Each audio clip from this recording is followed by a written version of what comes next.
Ladies and gentlemen, we're doing things out of order because I don't have time to do Frostfire tonight. So we're cheating. Bring Gorgrond. Faith is my mirror, but will is my weapon.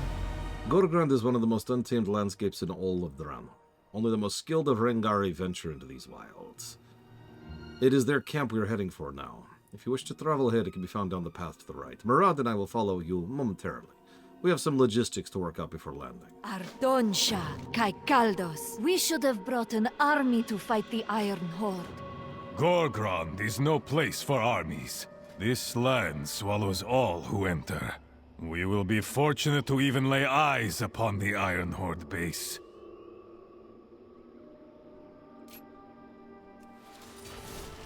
Yeah, Gorgrond's pretty terrifying.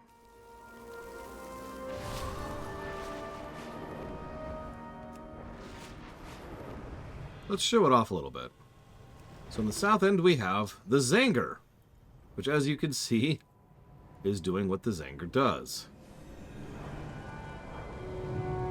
Not much to add to this. The Zanger is currently being contested by the Botnai. They're these guys. The wilds and the jungles. We'll actually show off more of the Botnai in a minute, but you get the general idea. See these creeping vines? These spikes? And these infested orcs? And these guys! There we go, these are the Botnai. Sentient plants, put very, very simply.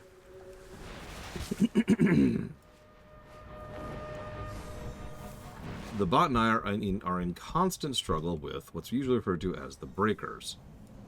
That's these guys. This is visually demonstrated because on the north end is this section. So this all used to be a person, by the way, this giant mountain range. Yeah, this is a corpse. Make of that what you will. Yeah, this is a hellscape. This is probably the most viscerally terrifying, deadly, dangerous that we see in Draenor. No, not a Titan, something smaller than a Titan. This was a giant. The giant. His name was Grond. With a D at the end, sorry. Grond. Grond fought the fungal growths, which is what the Botnai come from. Grond died, and from Grond came the Magron, which is like this guy. This guy over here is actually a Magron. I can even show you him. These monstrous death dooms... Actually, I'm sorry, I skipped a step. Oh my god. I got in range. Anyway, so that guy right there is a Magron. Sorry, I skipped a step. From Grond came the Giants. From the Giants came the Magron. Magrond. Like the guy that just killed me in one shot. From the Magrond came the Gron. From the Gron came the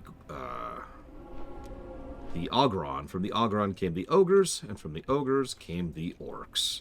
It's all one chain all the way down. Let's see if I can res without throwing him over here. There we go. Let's just stay away from him here. We need to get in range. So yeah, that's what that is. So this is all, more for lack of a better way to put it, their territory. You can actually see, literally see the front lines as the Botnai are trying to push into the wastes. This is an area which is one of those front lines, and they're trying to encroach on it. It's very mythical, I think is the word I want to use for this.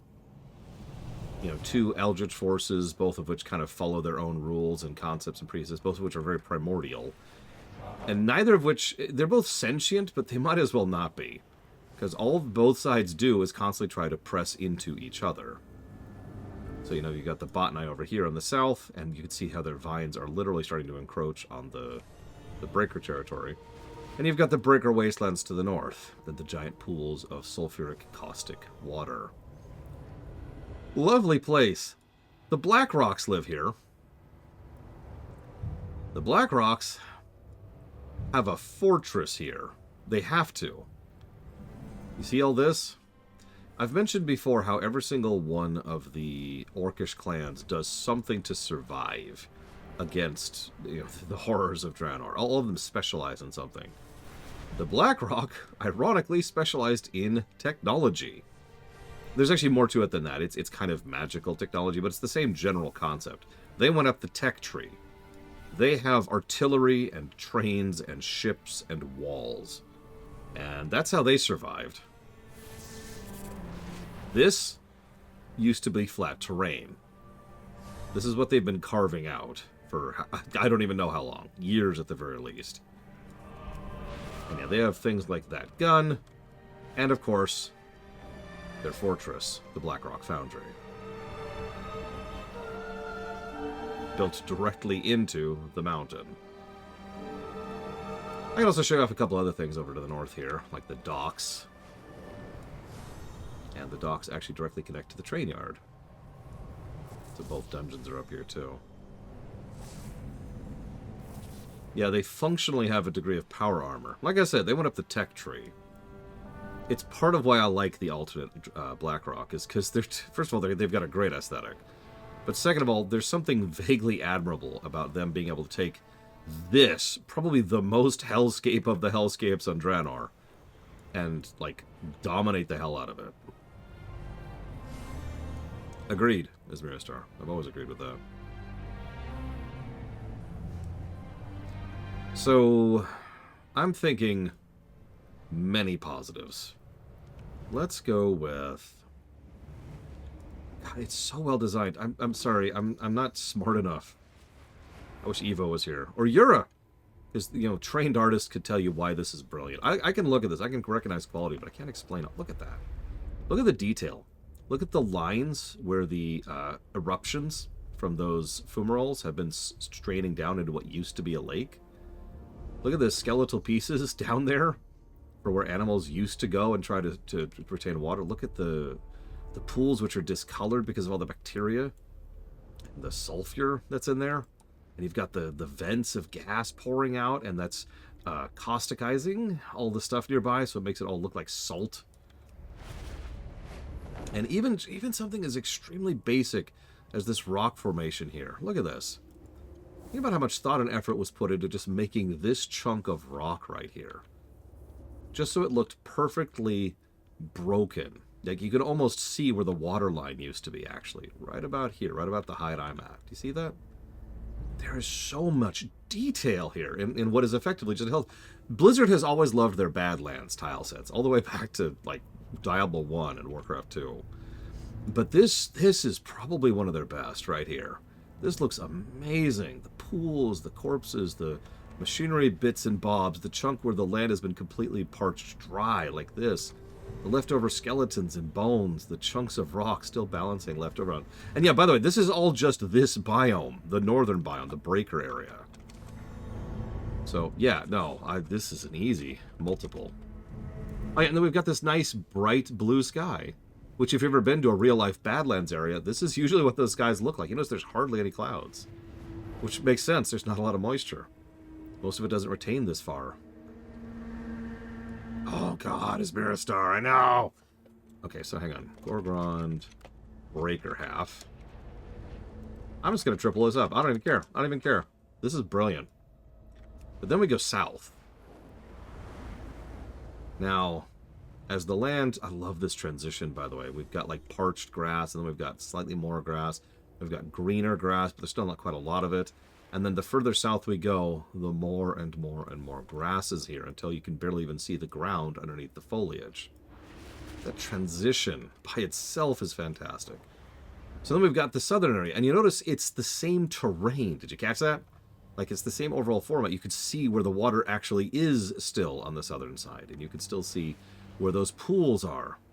Those caustic pools on the southern side, and just all sorts of stuff like this. I'm trying very hard not to show the grosser parts on camera. I know as Miristar would not like me if I did that. But look at this. Big, windy, like, I forgot that. There's a term for that. It's trees that don't grow straight up. They just kind of bend and warp and twist as they get older. No, exactly, Linear. This is gorgeous. Warlords is very pretty. The art team, as usual, did their job. Like, take in the sheer quantity of different types of foliage just on this one tree right over here. Probably, as Mr. That's what I would have done. Because, ironically, I'm not going to give a brickwork positive to the southern end. This is what a doodads positive looks like, because that's mostly what this is.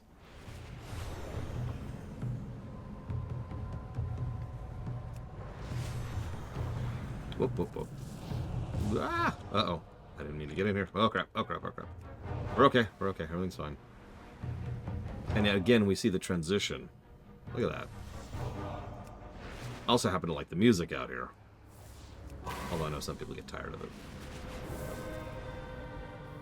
Like all of the in the air. Also, they literally physically show off the fight between the breakers and the botany right there. With a Magron fighting a Genosaur. Two of the biggest heavies they both sides still have. And you're probably wondering, what the hell is this? This doesn't look orc. That's because it isn't. This is a wonderful bit of visual storytelling. This is a wall of the Gorian Empire. And it does look very ogre. Look at that thing. I mean, it is literally an ogre thing. That's not hyperbole. Ogre statue and all that. But, like, it's also the symbol, the runic symbol of the Gorian Empire. But this implies that the Gorian Empire's territory used to stretch all the way out here. And you'll notice some bits and bobs of that road are actually still present going further north.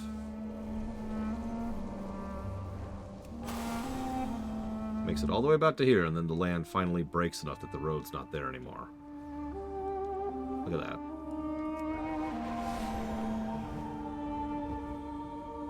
Now, I've always found it interesting to think, do you think this building was this wall was the edge of their territory? Or just another wall to help keep things contained? Because the road keeps going north.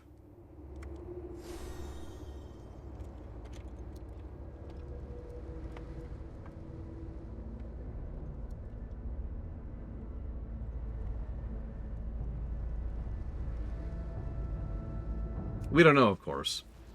An enormous quantity of the Gorian Empire is cut content, so that sucks. What can you do? Yeah, there's also that thing up there. You can see it in several shots. There's actually another one up there. There's that one, and then there's the smaller one right up there. I think it's it. Pretty sure it's it. Yeah, Frostfire has a lot of Gorian infrastructure, which makes sense. It is still currently a Gorian outpost.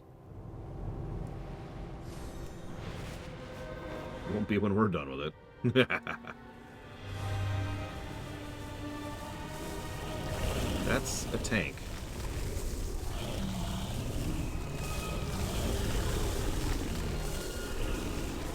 Okay. Ah! There it goes.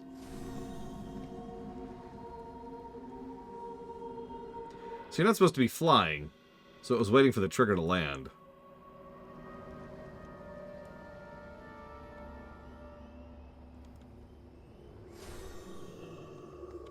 What do we have here?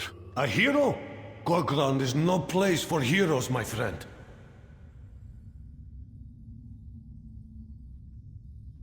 The Darkrons were like, look.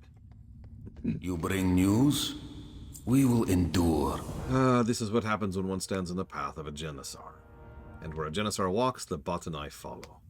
I saw one entering our shelter cave along the northern side of the camp. It is commanding the podlings to gather the corpses of our fallen brethren, and it must be stopped. I must tend their wounded and gather supplies. If you are serious about being a hero, venture into the cave, slay this botany. Mano Ekta, my friend. Survival requires many difficult choices. One moment we see a great mental beast rolling into our camp, the next a Genosaur follows it and sends a wave of pure chaotic life at us. The manifestations left behind by the Genosaur must be culled, so we have time to salvage what we can before leaving. We're here to help. Start killing as many of the violent plants assailing us as possible. Beware the plants that have eyes.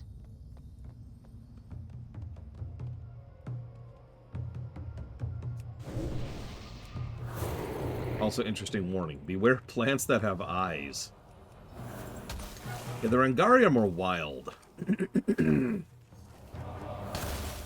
makes sense. The Rangari are probably necessary for the Draenei to even survive. In general, not just on Draenor. I do like the approach, too.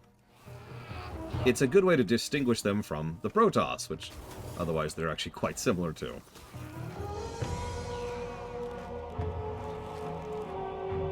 I mean, I know the Protoss have a warrior culture, too, but, like, not like this.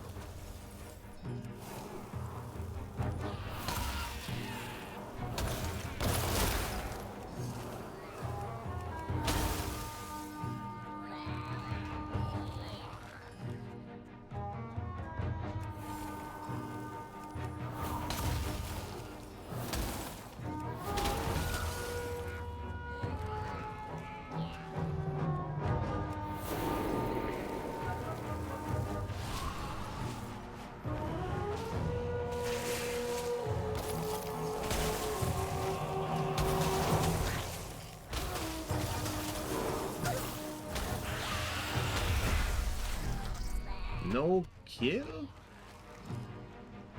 Aw, I didn't want to kill you. I'm sorry.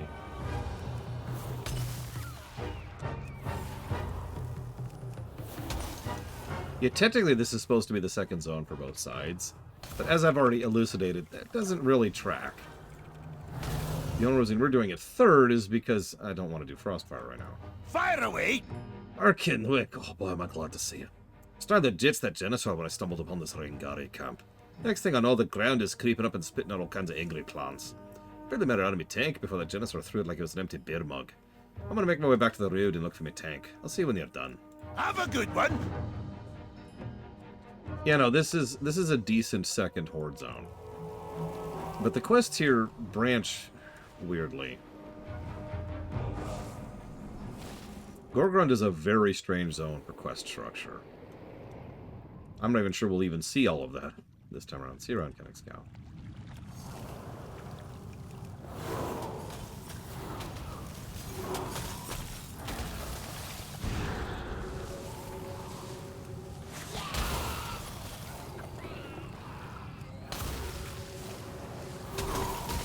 I can fix that Linnerith. Rise! And rise them up as undead. Okay, now that I've brought you back into a horrible abomination of unlife, just wanted to say I'm sorry. No hard feelings, alright? That's the idea, Ismir Star. That's why I figured we could do some of Gorgrond today, because we're going to do essentially the south end. I can put a way to put that. Thalen? What are you doing here? Come, speak with me. Giving away our position. The fool brought a Genesaur down on us.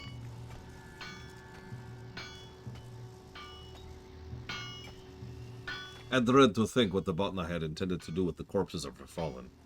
Never back Of down. course, Linnerith. It's only polite. Notice he's got one of those advanced golems as his companion. Never underestimate the wild. Good start. The growth from a Genesaur is pure chaos. It must be culled whenever possible. Watch the shadows. Oh god, it's the ugly Have you shoulders seen again. the wrench anywhere? Ah, perfect. We'll get this up and running in no time. Keep those irons in the fire! Few people know Black Iron better than Dark Iron, Dwarf, so after Tanan, we sent a bunch of mole machines to Gorgrond to build a listening post. My old mole machine got way off course and got separated. Didn't take long to figure out all the other mole machines got off course as well. According to the readings in my tank, a mole machine surfaced somewhere west of here. You mind scouting ahead while we get this tank operational? May your flame burn bright! It's okay, eventually I'll run out of mana, Linnerith. Many of our Rangari have not been accounted for. It would seem the followers of EU have taken captives. We will continue to search the area for survivors. In the meantime, follow the Wildwood Wash west towards the High Pass and look for any signs of our Rangari comrades. Our people are stout and capable survivors. You may find more than you expect. Have them stay near the road, and we will follow as soon as this dwarf creature has fixed his mechanical vessel. This too shall pass.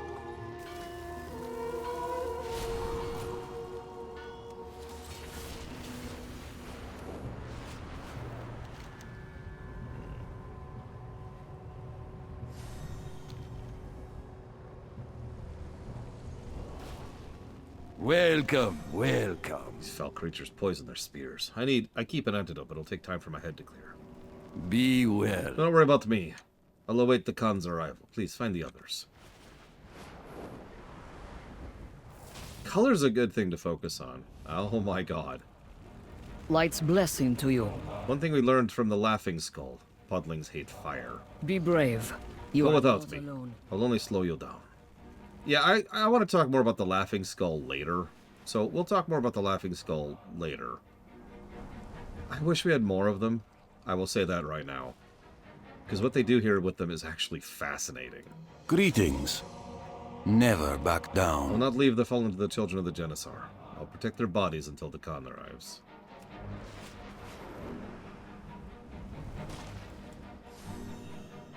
What's on your mind? A mage! Oh, you're a sight for sore eyes.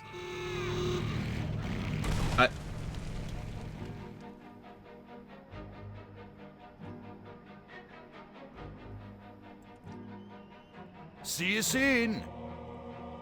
Well, since he cleared the way, I suppose I will follow.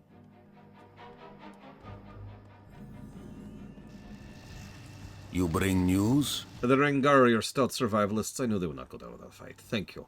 For your help in this, you have done us a great honor. This too shall pass. Right. Thank you, Alchemist. As always. Always appreciate you. Always appreciate the support. Although, thank you for reminding me I need to do a paperworky thing, like, now. I'm gonna do that really quick. I'll write this down. Alchemist for Dusk. Borderlands 2 and FTL. I'm thinking about how many runs of FTL we need to do, because, like, we have to do more than one, right? And I don't want to commit to just a successful run, because we might never succeed. There's too much RNG there. We're going to have to kind of play that by ear, I think, when we get there. One moment. I'm almost done. Just have to hit this button right here.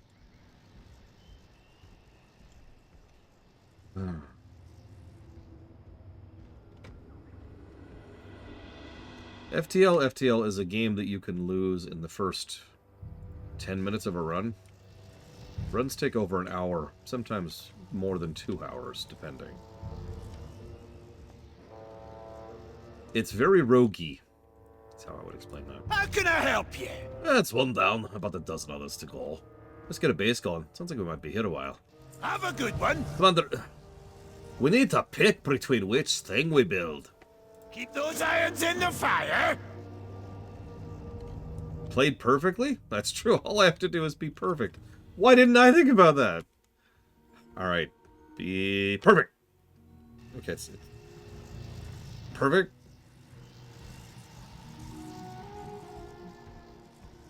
Perfect. Okay, it's not working. So, we can build a logging camp. It'll give us use to a summon. It's a 10-minute cooldown, but it gives us a turbo nuke, essentially. And by that I mean a turbo vehicle nuke. It brings down a freaking shredder, which allows us to absolutely annihilate everything for a few minutes. If we go with the sparring pass, then we gain Champion's Honor, also a 10-minute cooldown. It summons an ad who fights for us for 1 minute. And when they leave, they give us a buff. The buff is enhanced for however many things we kill while the champion is present. Once again, good stuff.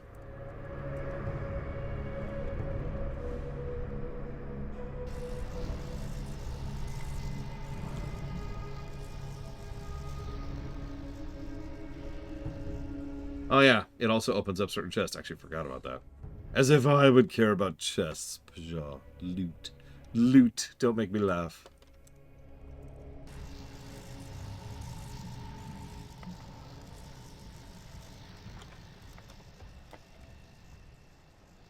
I'm gonna go with the shredder, though. Yeah.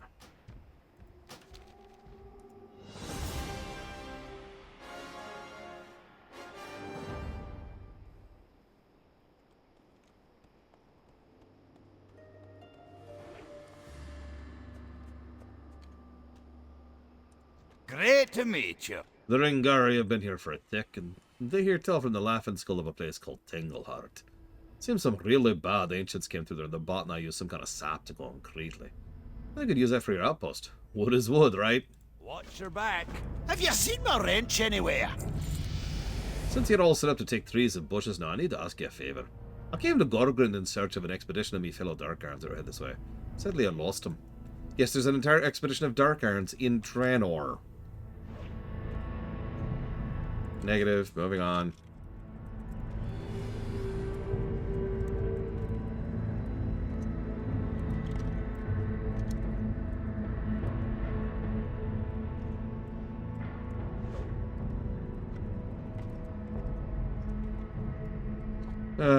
Anyways. May your flame burn bright. Come, speak with me. We will endure. Gorgrond is a very dangerous place. I've sent scouting squads to investigate various regions. I sent one squad to the marsh called the Crimson Fen, and they have not come back. I'd like a report. Mano Ekta, my We're still trying friend. to collect all of our scouts. One of them has also not checked in yet. This too shall This pass. should be that one. Hang on, let me double check something. I'm almost positive I know what quest this is, but I know I'm kind of being curating here. Curating. Just bear with me. That's all I ask. Yep, that's what I thought. This is this quest.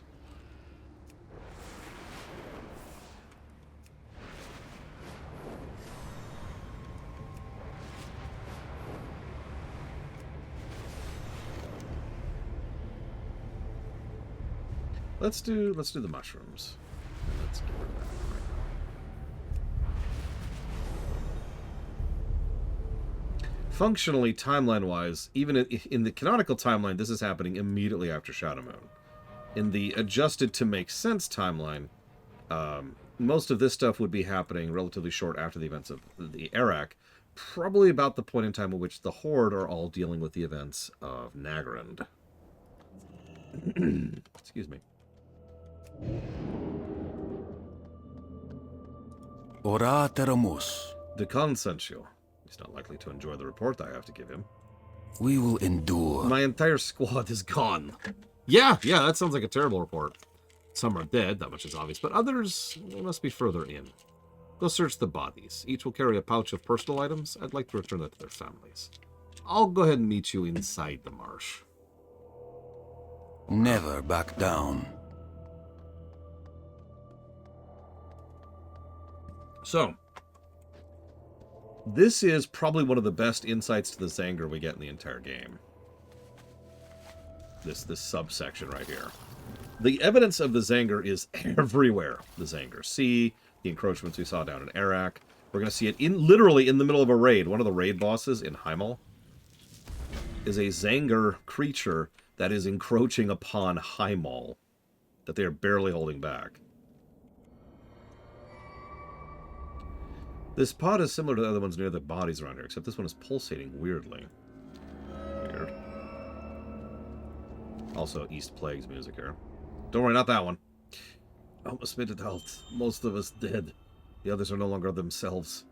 The lurching spore beaches are the cause, dragging us into the marsh. Please kill them. Done! Fungus creatures must die.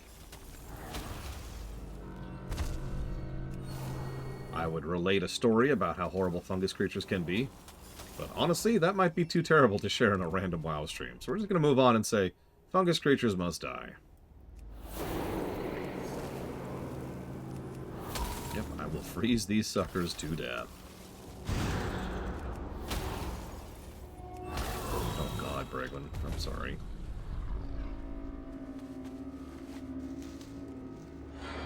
Yeah, fungus belongs on pizza. And nowhere else.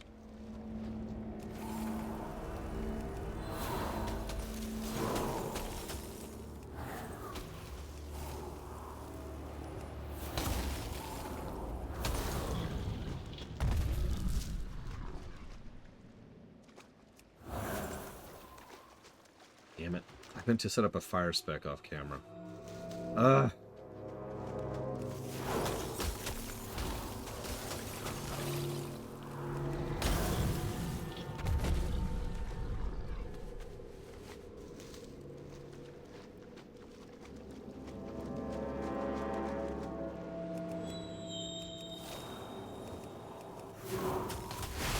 Don't get me wrong, I like Frost, but I kind of want to try things out, you know?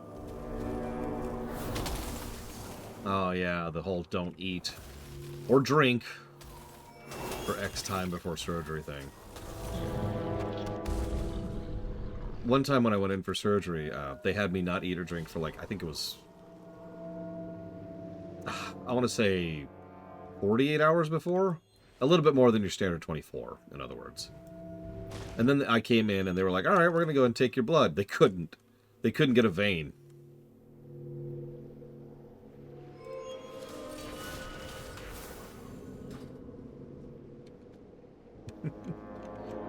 Greetings. Mano Ekta, my friend. The families of my squad need closure and we need more information for their deaths. We will endure. Thank you for doing this. Hopefully they can be cleansed of these foul spores that cult everything here. This too shall pass. I've seen these around on corpses and beasts. Not as big. Let me see it. Mano Ekta, my friend. Never back down. What the foul stench. I don't think I got a full breath of it, though. He's dead. You can see the dead were the lucky ones. Those that live wander about, attacking anything not infected with spores. I cannot bring myself to slay them, but if you could bring mercy to those poor people, I would be grateful. We will endure. I'm beginning to sense a strong connection between the fungus and the creatures. There are certain mushrooms that are stronger than the others. If I have some samples, I can track the source of this and deal with it. Never back down. Yeah, in D&D, there's a subspec of, I believe, Druid, which is effectively a spore mage. It specializes in necromantic spells. I will let you put those two pieces together as much as you'd like to.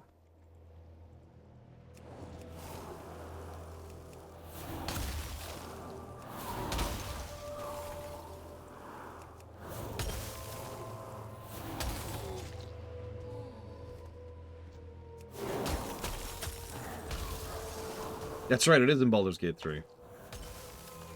Its animal form is a giant sharp-horned goat, apparently. Interesting. I've been without water for longer, but I'm not going to lie to you, that was not pleasant, Tsar.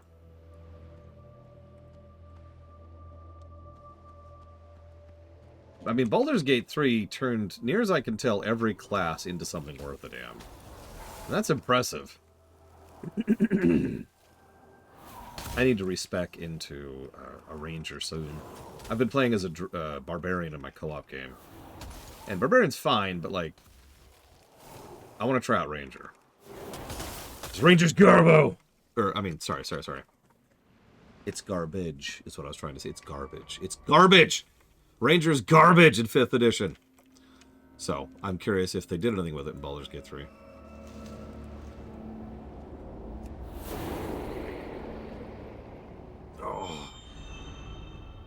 Monk. Well, we know what they did with Monk. We played around with that. Ironically, what I probably should do is I should probably be playing a fighter. I don't know if I've mentioned this before, but we're playing on a super hard version of the game. Like, we actually have a mod to make it a little bit harder than the hardest difficulty. And I should probably be going with the classics for that kind of difficulty.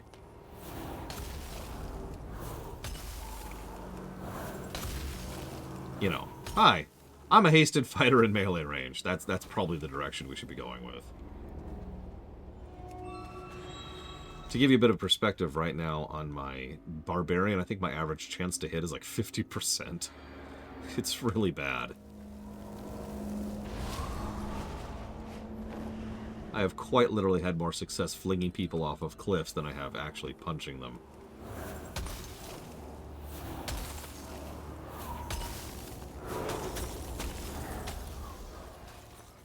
Third is playing a paladin. He's been doing good stuff with it. Let's see, we have... Oh, God, what do we have? We have a druid, we have a paladin, and we have...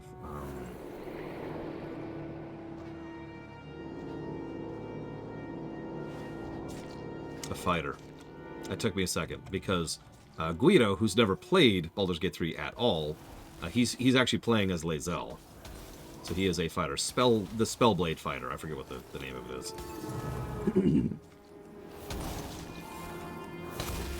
Yeah, the Baldur... Well, oh my god! Oh my god! Hang on. Oh, that does some damage. Holy crap. which is good, because that hurt. Oh. Anyways. I forget what it's called, Zara, I'm sorry. Oh, I think I have my final version of the buns. We know that Hasbro is reaching out to other developers to look about making a Baldur's Gate 4. We also know that Larian has moved on completely and they're working on their next project, which they have been incredibly tight-lipped about. That's about all we know, is those two factoids. Larian's moved on. Don't blame them, you know, full credit for that.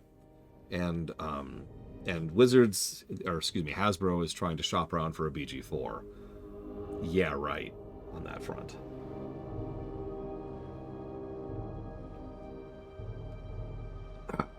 Okay.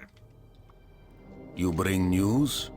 Mano Ekta, my friend. Perhaps we shouldn't have wasted time on this place. It drains me. Still, it was a good thing you have done.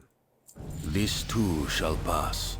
Dude, if I was like frickin' Wayne Industries or, you know, Stark Incorporated or whatever, I still wouldn't want to deal with frickin' Hasbro. Or, excuse me, Wizard of the Coast. I guess both, really. Manish is working with Hasbro. Yes. We will endure. Sadly, I'm growing used to the smell of these spores. In fact, they smell quite pleasant now.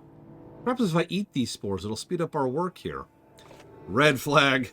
Red flag. Red flag. This too shall pass.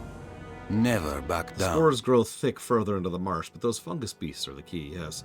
Kill them and take their spore sacs. I will need them to refine my search. Mano Ekta, my I can friend. feel a powerful presence in the marsh, Arcane Wake. It's not far from here. Go see what is there while I finish my grim feast. I will catch up. We will endure. Please stop eating the fungus, Kano. Yeah, Hasbro, a literal red flag. Whatever you're thinking of in your head when you think of, like, irritating, greedy, stupid, dumb executives interfering with the creative process, you're thinking of Hasbro. They're some of the most textbook executive meddler jackasses I have ever encountered in my career of covering, you know, companies and developers. They're awful.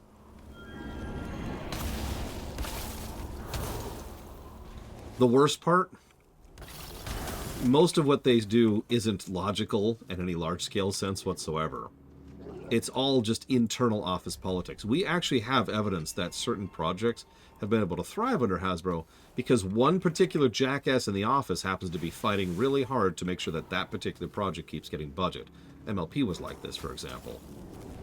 If this sounds familiar, then congratulations, you're a Star Trek fan. Yeah, Hasbro was so bad to deal with that Larian, who wanted to keep going with it, turned around on that. This is it. Oh, it's dead or used up. I was so sure I would find what I needed here. Wait, I feel it. It's closer now. Quickly, to me, to me. Ora teramus. Mano Ekta, my friend. These pods are critical. I need them. This too I must shall consume pass. these mushrooms. It'll help me locate the source, I swear. Never back down. This is unfortunate. I'd hoped... Still, we're closer now. We're on the right track to finishing this. Not too soon either. The screaming beasts are really getting to me. We will endure. The pounding in my head is unbearable. I must see this through. With all the spore samples I've taken, I know where to go and what to do. I will find the source and destroy it. I will do what needs to be done. Mano Ekta, my friend. We must hurry. I have to get there. Now. He's actually trailing fog now, by the way. Fungal fog. It's in my head. And I control myself. Kill me before I spread it. Kill me before I spread the disease.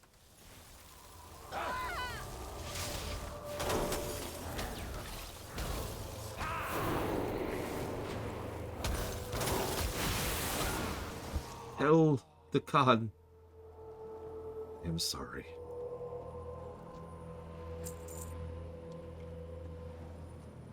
And that's actually the end of that quest chain. I love that quest chain. Unabashedly. It is so well constructed. And it is such a fantastic insight into why the Zanger spread so hard and so fast. Again, this is not the botany. There's no sentience behind this. This is just fungus. That's it. If you're paying attention, and I hope you were, I know we were talking about Hasbro in the middle of that, but like, there's so many little details and nuanced lines in that quest chain.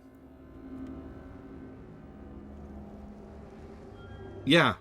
Did you notice that line about how much the screaming beasts were bothering him? There's no animals down there. Not a single one.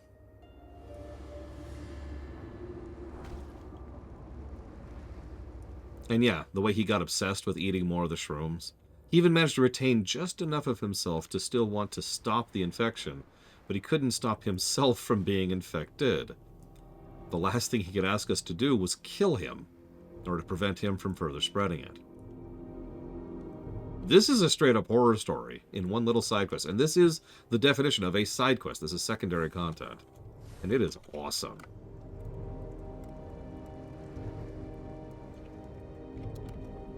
Oh no, I absolutely guarantee you a company will take on Baldur's Gate 4. My statement behind good luck is, it's gonna suck. I guarantee you, with like 90% certainty, that Baldur's Gate 4 will suck. I'm going to be clear about this. I don't think it's going to be, not as good as Baldur's Gate 3. I don't think it's going to be acceptably, above 0. I think it's going to be below 0 on the golden number. If it isn't, I will be legitimately shocked. Yeah, exactly, PM Triox. It's wonderfully horrifying. This is a great chain. For years and years, it's been true that WoW does their side quests better than their main quests. And this is just yet another example of that. No, you're right. I said it earlier. Spartan wasn't listening to me clearly. This is our one real, true insight into how the Zanger operates. We see the influence of the Zanger everywhere. Everywhere. You cannot go out to one of the coasts without seeing the shrooms out in the ocean. It's right there. And again, one of them's a raid boss.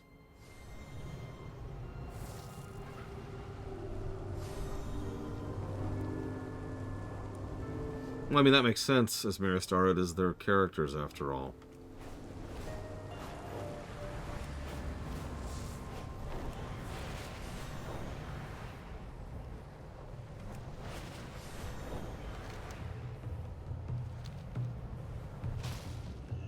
Greetings. This is terrible news. I'll warn all scouts from venturing into the Crimson Fen from now on. Thank you. I'm glad you were not affected by this force. Yes, I wasn't. Never. I wasn't. Would you like this mushroom stew I just made? It's delicious. It will make you feel good. It will make you feel happy, Huthor. Come, take of the fungus. Join us. We have no ill will towards you.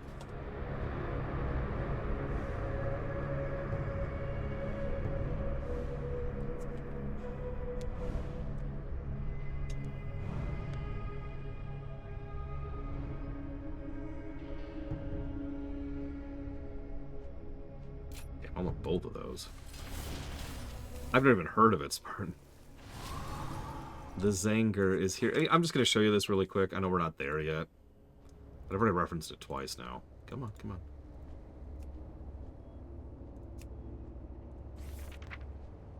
This guy.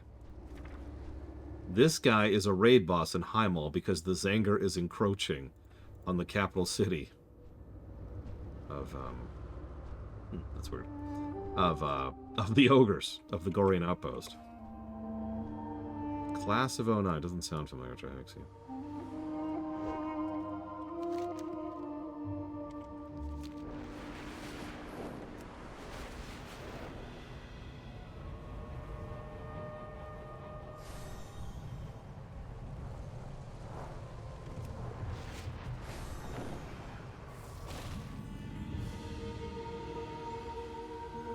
Why are you going after that poor goblin? You got my attention. Cheers! Found a goblin skirting around here. Go keep her around. Says she knows things about lumberjacking. See you soon. Okay. Safe travels. We got the lumber mill good and built, but we need more wood. The Rangari told me there's a botanite using some kind of sap to grow ancients as fast as you like. Get your hands on that sap, I bet you can put it to work. What? Oh, Glizza here. Oh, we found her crashed, and she says she knows a thing or two about lumberjacking. I'll take her back to the outpost later. Off with you. Please stop holding her at crossbow point. A lot of the mole machines got mighty unreliable in Gorgrond. I hear one of them might have crashed in the Dingleheart. See if you find Freyna. She would have been on this the whole time. Watch your back. Yeah, it's actually an interesting thought process, isn't it? One of those fiction-only things that unfortunately they don't play with as much as I'd like. But I would love the idea that... Well, let me put this into simple terminology. We know that there's this ogre empire down there, or at least there was supposed to be. And we also know that this up here, Heimel, is functionally a Gorian outpost of the Empire. We also know that the Gorian Empire has installations or ruins of installations everywhere up here, right? So let's put 2 and 2 together. Why is it, if there is still a Gorian Empire down there, probably unaffected by the Iron Horde, that they haven't crossed the sea to do anything? And the answer is because they would have to cross the sea. The only ships that operate in these waters with any level of decency, until we get to the final patch, are those freaking iron juggernauts. And those things are death.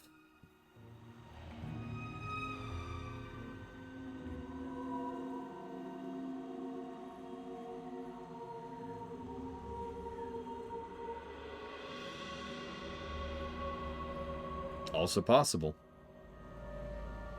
Also true, Magister.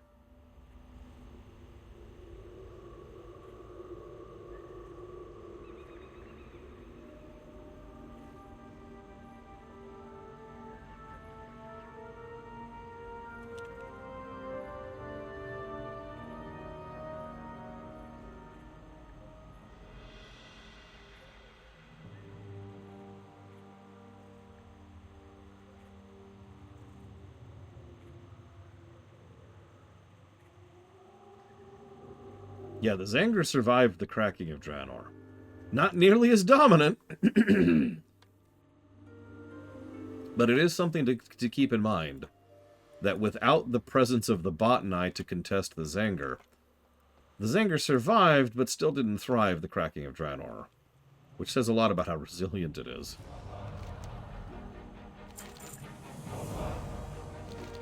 There are strange glowing objects within the Tangleheart, seemingly pollinated by a variety of stinging creatures. The botanite sometimes collect whatever the pods produce. I can't be certain what it is, but it might be dangerous. I've seen a creature working with ancient saplings, imbuing them with anger and hatred towards creatures unlike them. Perhaps it's the botanite who are responsible for the unusually aggressive nature of the ancients here. Would killing the botanite do us any good? I fear we'd be no match for it alone. I have seen a strange ritual performed by the ancients. They step into fire, burning the leaves from their branches and charring their bark. I call the ritual the Charred. We want to weaken the ancients so we can get rid of them before they become even stronger. Actually, yeah. Considering how wild of a world and how... I mean, okay. I'm just going to be really blunt about this. Draenor's a death world. But it's also possible that it's actually a doomed world, too. How's that for a horrible thought? Exactly what Ismiristar just said.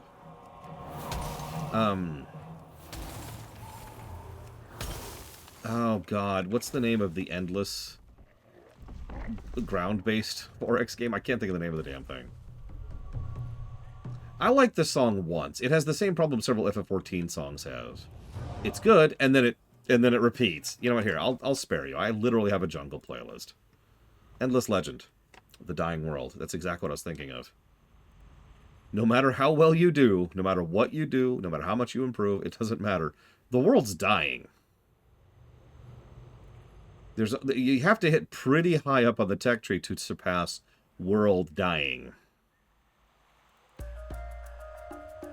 I'll just put this on random.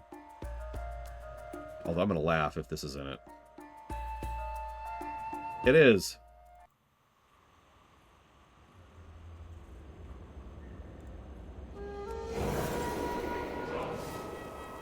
It's okay. I'll start with this, and because it's on random, we won't hear this randomly.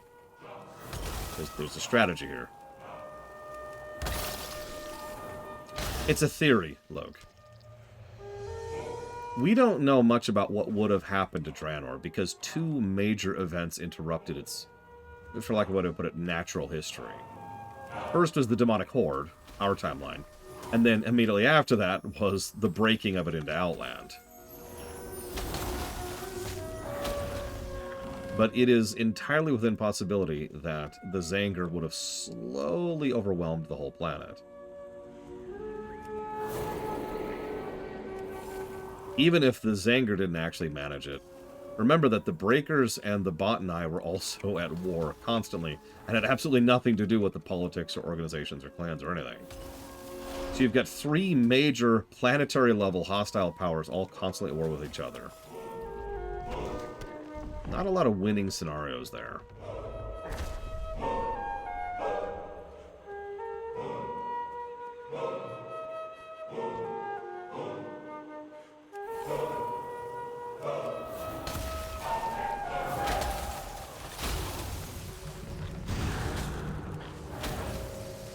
I remember the first time I played Endless Legend, I actually didn't like it because I was playing it like a typical 4X and I was playing for the long game. Not realizing that the long game was off the table because the planet was doomed. My second playthrough, which I actually did off camera, I enjoyed a little bit better because I knew what I was getting into.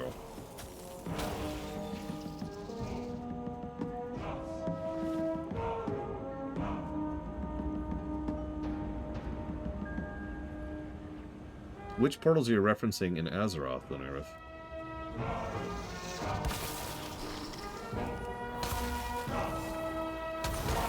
I suppose that's fair, Huthor. Let me rephrase my question. Draenor was always a death world. You know, duh. But it's entirely possible that anything that isn't Zanger would not have survived on Zanger. In other words, that everyone on it was doomed. Hence why it would be a doomed world.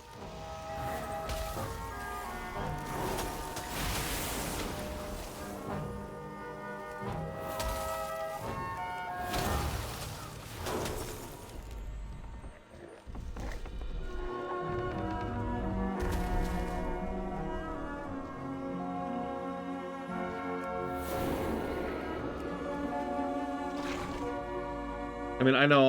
I tend to be rather human-centric, or accurately, sentience-centric.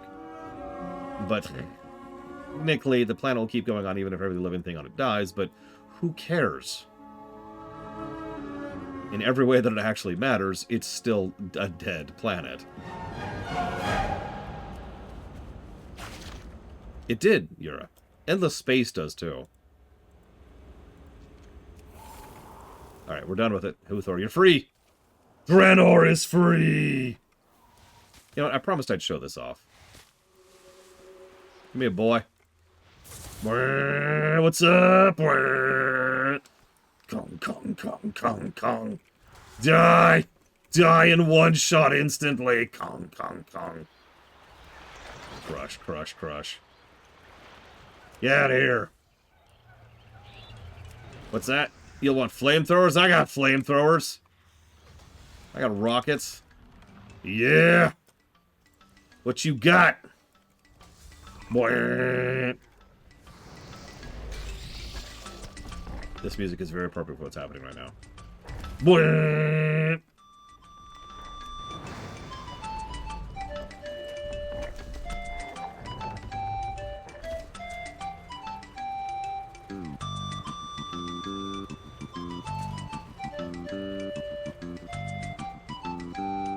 There's one race that I hear is terrible in Endless Space. But I have to stress that I only heard that. I've never actually played them myself. Oh no, I ran out. The planet will be fine. Yeah, we don't give a crap about the planet. We care about us. It just so happens that we also don't want to damage the planet that we live on, because you don't soil your own nest. Duh. Is it the library people?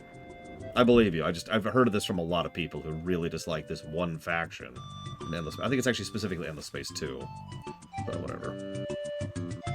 Anyways, so all the random portals to bring in so many Legion forces. So that doesn't exist is the simplest way to answer that question. The thing that was so damaging and terrifying in Legion was the Fellstorm. And you know what the Fellstorm is. I don't have to describe that to you, because you have a functioning brain and functioning eyes. You basically can't get away from the Fellstorm in Legion. Wow, they took a long time to leash there. The Fellstorm is what the overwhelming majority of demons are coming through. So one really big portal. Now, occasionally you'll see people summon a little bit demon or like pull through one specific demon or whatever, but none of that's really a portal in the traditional sense of the word. I know what you're saying. I'm explaining this wrong. Pause, rewind, restructure. 100 little portals don't do much. Because portals, this is true throughout the majority of the Warcraft study. This goes all the way back to Warcraft 2. But this is actually a plot point of Warcraft 3. Portals are exponential in terms of size and capacity. Bigger things, stronger things, more powerful things require more portal to move through them. Make sense? So, small portals don't actually have that much of an impact on space-time or, well, anything, really, because they're just little holes in nothing. It's like putting a small little needle into a giant-ass tank armor. It's not going to have a whole lot of impact on it. Instead, the larger portals are bigger and bigger impact. So to try and explain this in simple linear math, the kind of portal that I can summon right here, like this. Please don't click on this by accident, Lore. Wow, that's a 9-second cast. That's long. So that right there, nobody's even going to notice that, right? That's going to be completely irrelevant. Yeah, you can't drain a lake through a pinhole. That's a good analogy. It's not going to do anything. But what Ner'zhul did was he opened up gargantuan portals. Many of them. He opened up the Dark Portal, connecting to all the other large Dark Portal-like devices throughout the thing. And all of a sudden, we have a much bigger problem. Because remember, each portal is, as its size goes up, its impact on the environment, on energy, on space-time, exponentially goes up, and requires exponentially more power. So yeah, he opened up the Dark Portal and a bunch of other Dark Portals, pretty much all simultaneously, and everything went straight to hell. Make sense? It's one of the biggest reasons why portal magic is actually so policed by the Kirin Tors, because they know the threat of that kind of a thing happening. Gul'dan and Medivh originally opened the Dark Portal, though. But Ner'zhul reconnected the Dark Portal and opened up all the other Dark Portals at the end of the Warcraft 2 expansion called Through the Dark Portal. And that's the inciting event that caused everything. The reason I keep referencing the Dark Portal is because it's relevant. The Dark Portal itself was part of the problem. Without the Dark Portal also being there, it's entirely possible that Outland would have never been, right? Like that Draenor wouldn't have completely shattered. Yes, it is, Fife. But all those Dark Portals combined with the Dark Portal smash, and now we have Outland.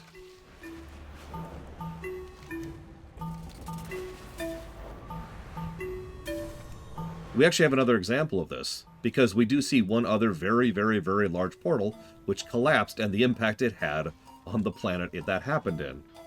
That is this portal right here. And these continents, these 4 continents, are the consequence of that action.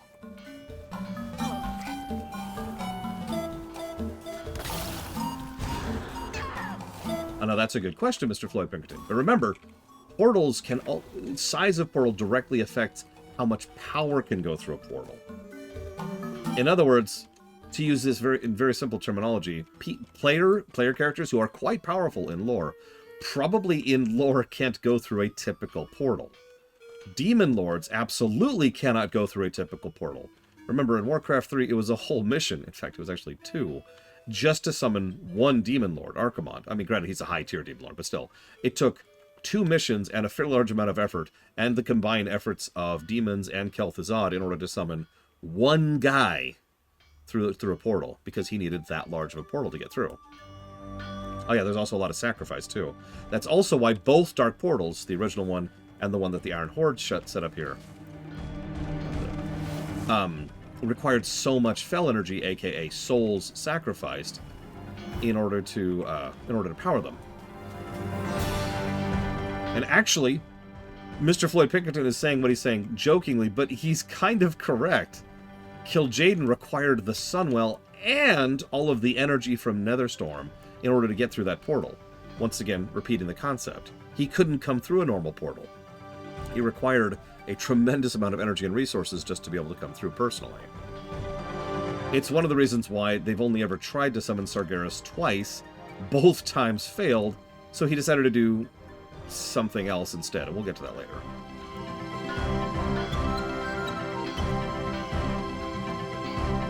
Oh. What can I do for you? See you soon. Ah, Gleeza's pretty good with tools. Off with you. Sap? Who called me a sap? Oh, you brought the sap. Oh, right. Safe travels. Thank you kindly. Watch your back. Couldn't say what the spores were for, but I'm glad knowing they're gone. See you soon. Off with you. They took out the big nasty, huh? Sure they'll be causing them trouble out here. Safe travels. Feel free to use the mole machine. It'll get you there, perhaps. Sure.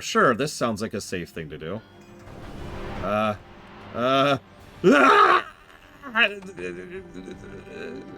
we here? Did we make it? We're not sure about distance, ironically.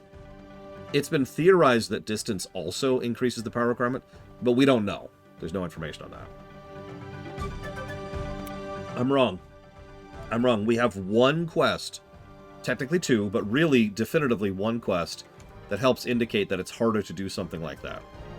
And that's, we needed Oculeth to get to alternate Draenor. Now, I know there were actually other variables there, but still, we needed probably the single best Portalmancer ever in order to manage that one. You also kind of see this here in Warlords, because the person who, regardless of the contradictory story bullcrap, the person who actually opens the portals between Azeroth and Draenor is Khadgar, the second best portal mage in the setting. How are ya? I'll see you at Geddison, Commander. What about the poor goblin lady? Hello, goblin lady? Are you okay? Do you need a union? Let's get you a union.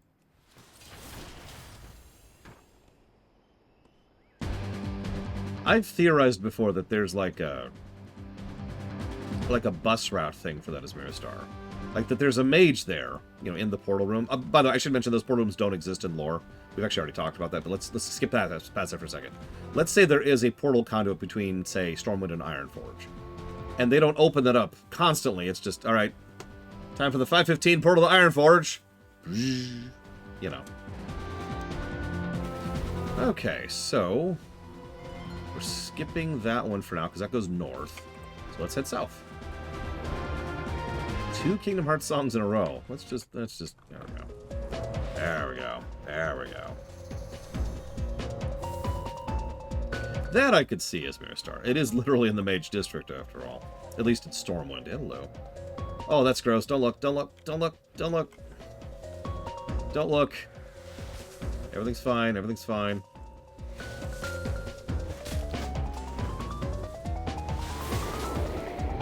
Ignore the orcs that used to be orcs.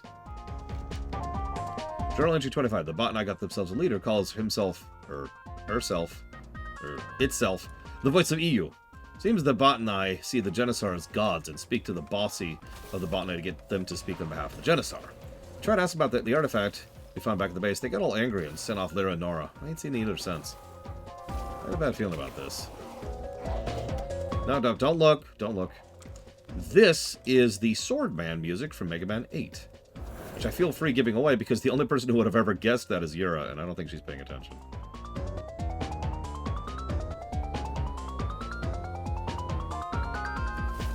Yeah, the Orgrimmar portal node is completely gameplay convenience. There is no lore to that room at all.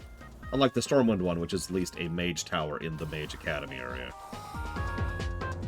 It's okay, I pushed it off the screen. We're good. Okay, do me a favor, Asmira Star. Look away for just a second, because I should, in the interest of review, show this off. So just close your eyes, let me know when you're good. Like, type something. to let me know that you're no longer looking.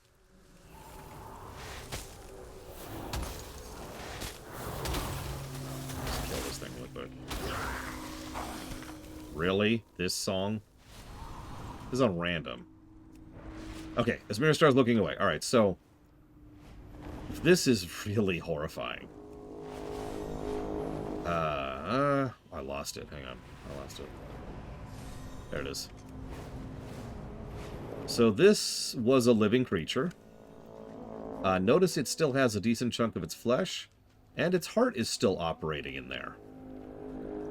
So the idea here is that it's being used to feed the nearby foliage, but it didn't really kill it. It just kind of slowly ate it on like a cell-by-cell level. So there's still something alive there. This is what the bot and I do. To them, all of this crap, everything, yeah, damn nature, you scary, pretty much. Yeah, the bot and I are kind of messed.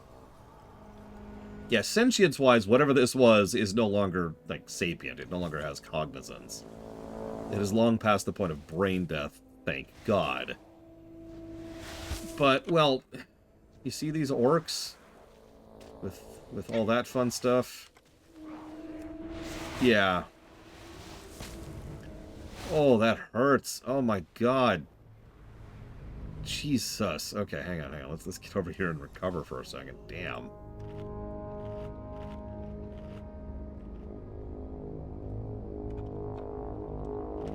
Yeah, as the old saying goes, I'd rather not see this in full high-def graphics. Is that cool? Is that cool? We're cool. You've heard of Plants vs. Zombies. This is Plants and Zombies. Here's another Gorian outpost, by the way. I've mentioned before, there's several of these. They're all over the place. There was one last thing I wanted to show off really quick. It's much less gross. Where is it? I actually lost it.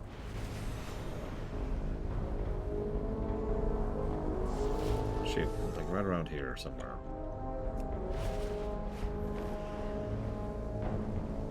Of course now I can't find it. One of these vines had actually impaled a Gorgrond. That's all I was going to show off. Oh, well. Doesn't matter. Doesn't matter. Oh, there it is. Hey! Yeah. I think that says all it needs to, really.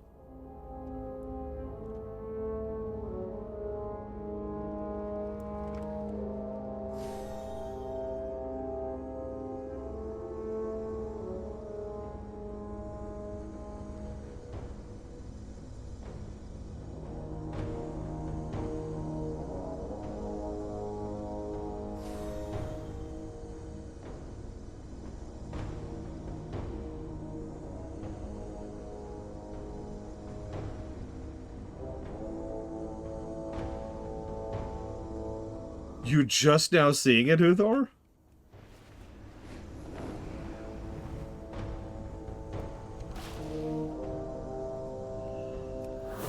Yeah, the ogres are actually Titan forged. Kind of. You know what? No, I'm gonna walk that sentence back. The ogres are a consequence of the Titans. They're not truly Titan forged because they weren't on purpose. They're kind of accidentally.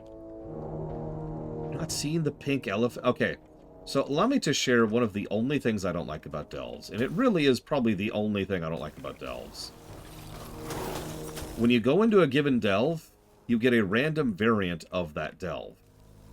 That random variant is, and try to bear with me on this, random. Now, I like the variety, but what I wish is we had the ability to select.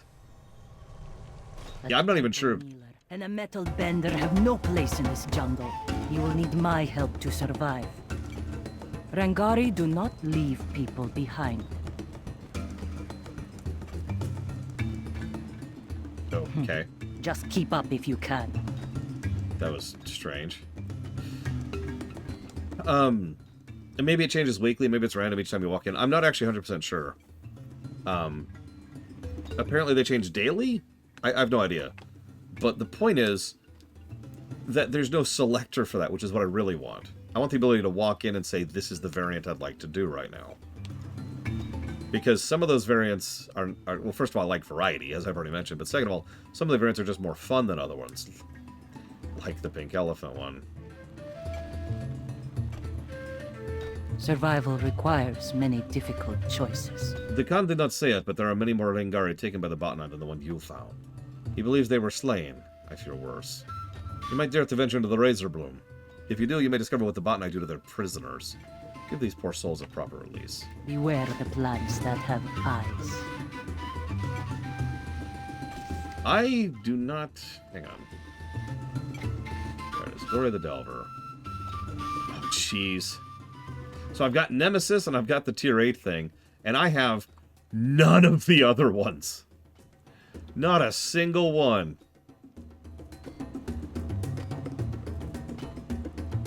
That's actually funny to me.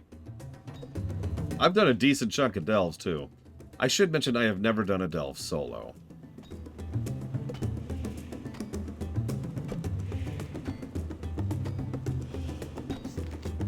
Fire away! So the first time I do delve solo might be for the review run. Even then, I might drag people with me, because you can.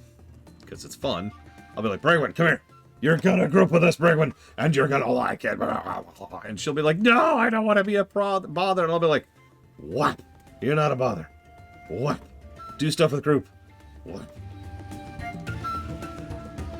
Keep those irons in the fire! Ah, good, you made it. The losses are here insist on coming with. Though they don't seem to like each other much. Have a good one! Delves are way more fun in a group. I say, having never done one solo. Helya thinks she picked up a trail. Seems a bunch of dwarves went north to the Razorbloom. Problem is the place is filled with plant people. I am much use against plant people. May your flame burn bright. Have a good one! Keep those irons in the fire! Are you aware Rangari here found more closely into other friends? Burying Colpart and Scorchbrow. Problem is the trail heads to the Evermorn Springs. Please, will you get in there and save them from mulching? May your flame burn bright. I don't think we've done a 10. Have we done a 10? I don't remember. I'm not sure how to check.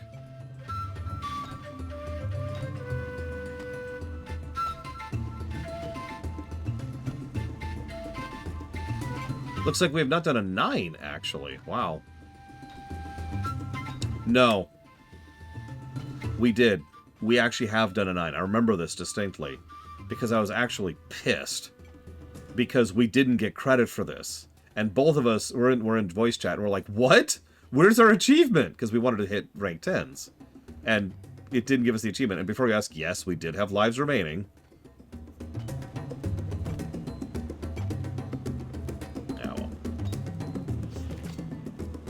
How are we missing chests? We're missing 2 chest ones. Oh, whatever.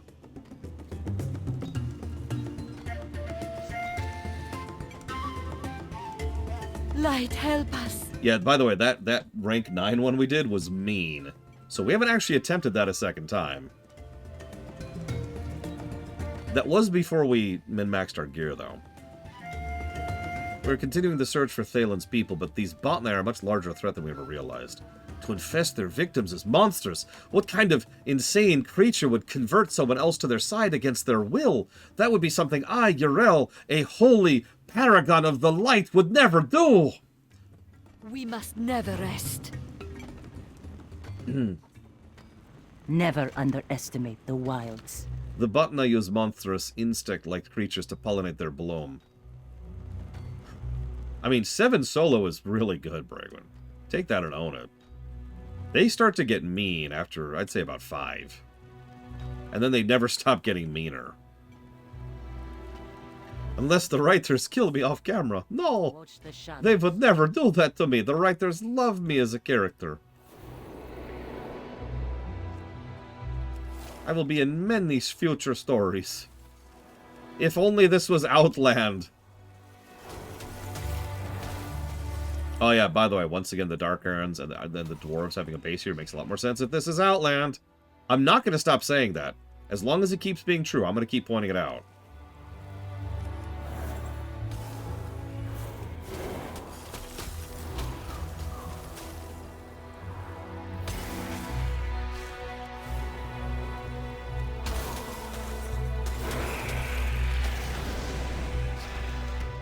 Is Yrel coming back in Legion?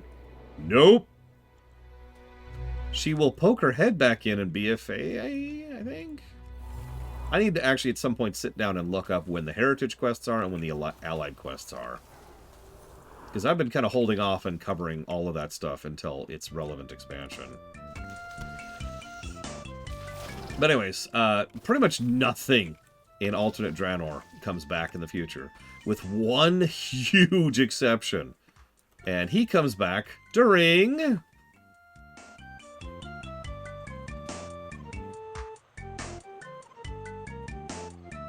waiting on Twitch lag. Come on, anybody? Anybody? Please? Come on, make my day. Legion! There we go! Okay, we got it. Oh, I feel better now. I can't wait till we get past Legion. I can stop saying such and such will come back in Legion.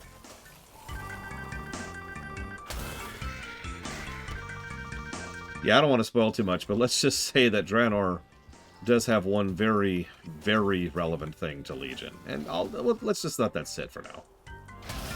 Instead, guess the game this song that is playing comes from.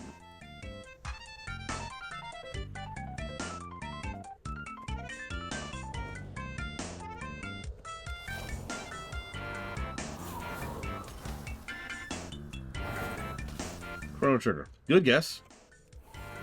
Secret of Mana. Better guess. Correct. It is Psalm.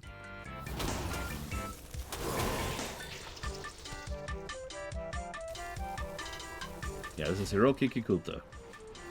A weirdly brilliant composer who's only done like 4 games soundtracks ever, and they're all boppers.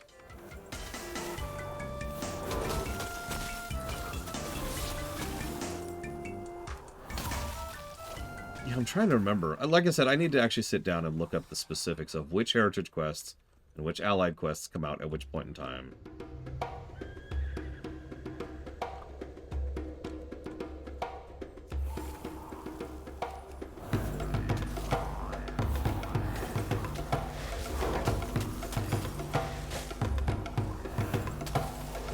Like, for example, I'm pretty sure Orc was Dragonflight.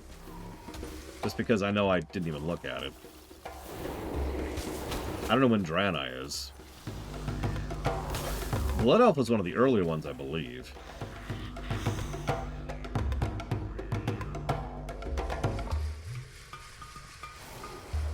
Draenei is... well, yeah, I think BFA was the first time they started doing the Heritage and the Allied stuff. I could be wrong, though.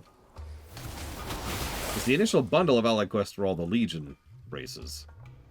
Void Elves, High Mountain Tauren, I think Dark Irons were in there. No, Lightforge, that was it, Lightforge.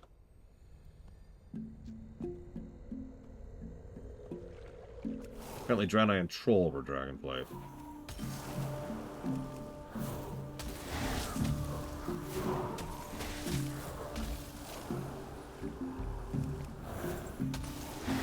Yeah, then there's the Minari Unlock quest, which I also have not done. Human was Dragonflight? God, a lot of them are Dragonflight. That's fine. I don't mind giving more positives to Dragonflight.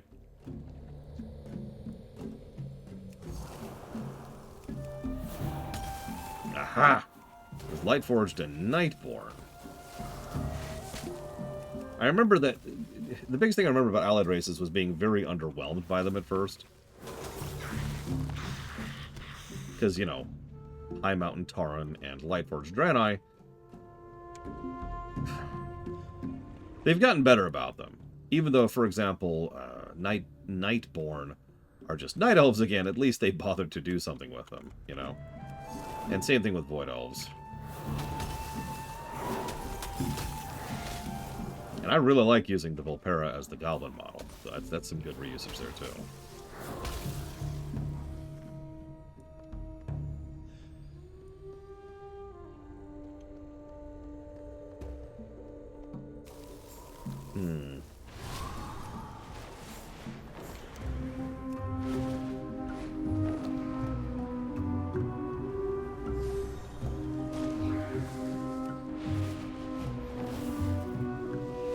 Hello.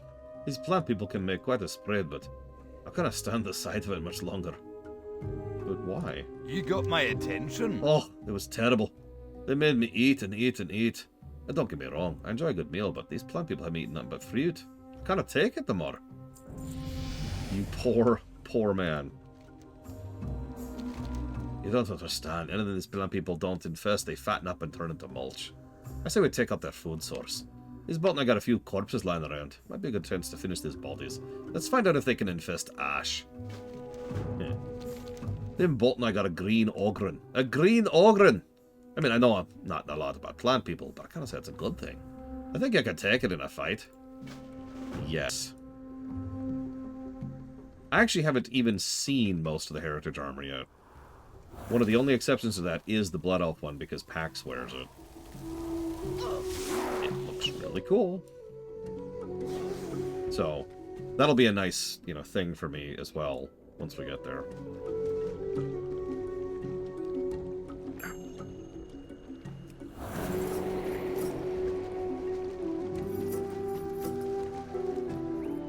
Oh, I didn't realize that was the Heritage armor. I mean, yeah, I was gonna say, the Amirdrasil post quest was basically the Night Elf Heritage quest. Let's just be honest. That's not even dig. That's just straight up what it was.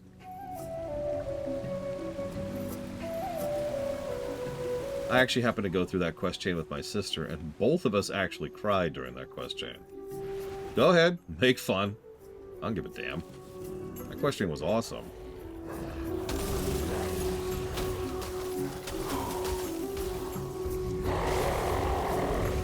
God damn, that combo's mean. Look at that! Oh, just melted.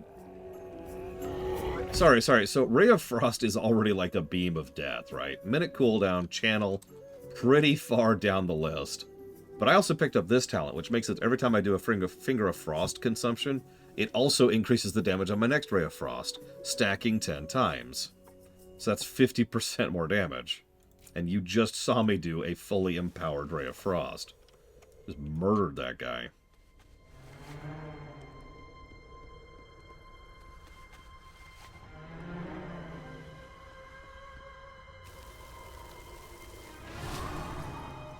Oh yeah, fun fact. If I had known how much easier it would get to level, I wouldn't have bothered, but back during Dragonflight, I bothered to level my mage to 70. The reason why? I happen to know that there was a special extra quest you got if you happen to have Terragos's Rest. And my mage has that. My original mage, my main mage. Still haven't done that. I'm saving it for stream.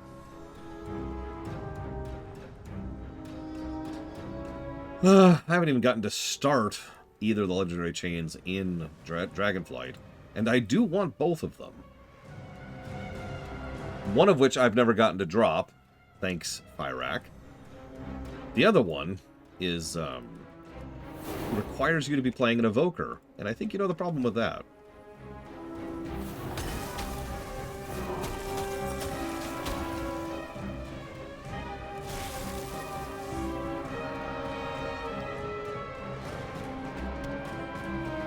Let me guess, the one where you have to kneel properly, 5?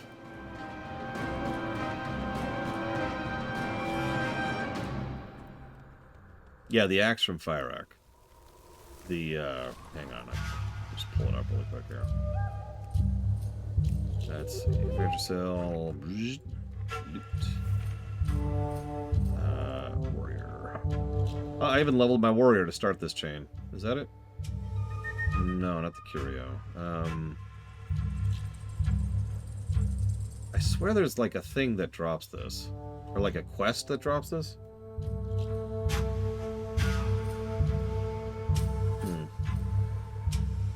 But yeah, Warrior Paladin Death Knight. It says right there. And yeah, I do not have this axe. Add that to my farm list when I can go solo that. I also don't have his manuscript.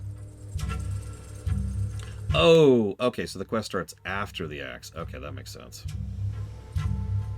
I was wondering, like, I swear there was a quest chain for that.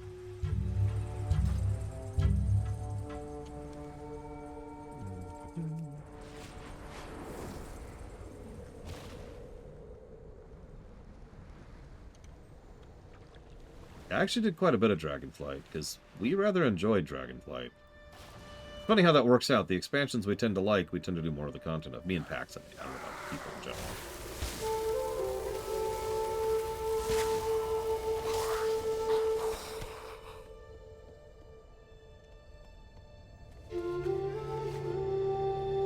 Oh, it totally would, Mr. Floyd Bickerton.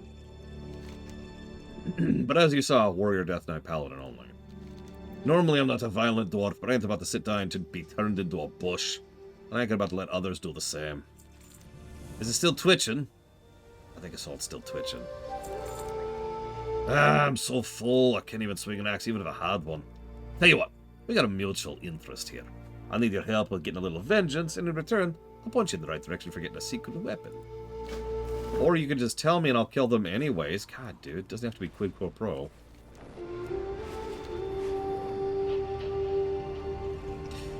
Yeah, there's a reason me and Pax have really been pushing delves. I also have to admit, so can I admit something? You ever say something for a while, but you're not actually 100% sure if it's true, and then it finally comes to it, and it turns out you were right all along, and there's just something kind of relieving about that? That's what delves have been like for me. I've been saying since vanilla that I wish we could 3-man hard mode stuff. And I talked about it constantly during the lore run, and during this review run as well. Delves, I can finally prove that, yeah, no, I actually really enjoy 3-manning hard stuff. Technically, I'd already proven that back in Pandaria because heroic scenarios, but you get the point.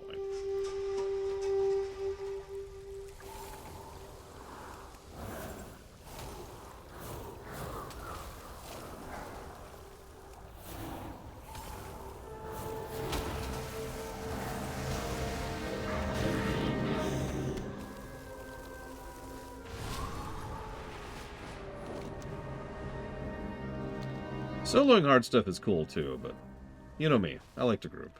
I just don't like to group with 7 other people. Come on, respawn. Come on, respawn.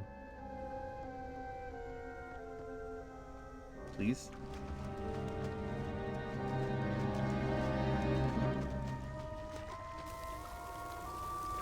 There he is. My mother always told me to eat me vegetables. I don't think this is what she had in mind. So, we came here because we saw a weapon the boat and I were using. Hansel grabbed the artifact and Scorched Brow and I were supposed to run off the special water. We didn't know the water was so full of life it forms an elemental. If you mosey up to the cauldron, you'll find in this beast. If you can kill it and get its water, we can use it when we get the rest of the artifact. Sure. Excuse me. Listen, no hard feelings, right? But I'm going to force your own water elemental to kill you.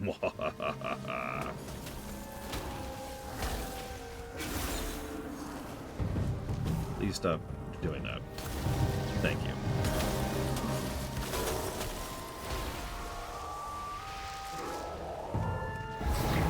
Oh yeah, Lunarith. Like, I don't want to overplay it, but heroic scenarios were mean.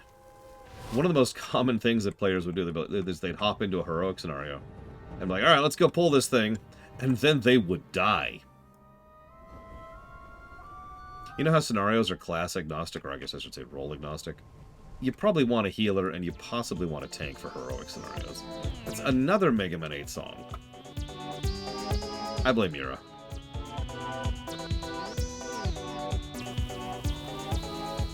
I hope they stick with delves. This would not be the first time that they've invented a concept I really enjoy, and, well, and then they decide to drop it, you know?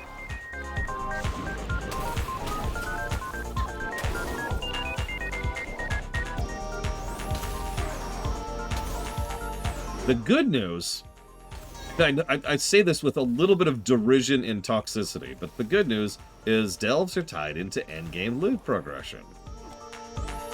So they're more likely to actually keep the frickin' things around instead of just dumping them like they do everything else.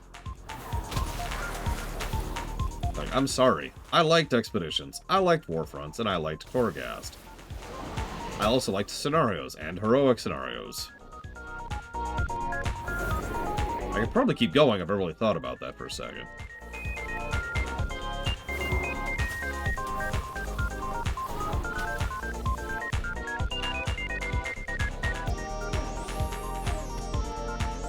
Well, they keep talking about adding new companions to the delves, too, other than Braun. Not that I dislike Braun, but variety is good, too, you know.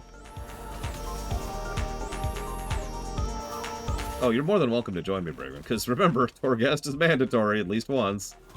Although I think some of the plot stuff is solo only. Either way, I want to at least show off Torghast, so I'd like to do at least one run of it, one real run of it.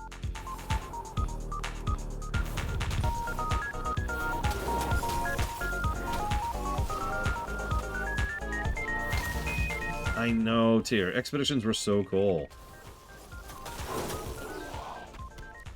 And honestly, really impressive from a technical perspective. You know, that's a good question, Linnerith. I don't know.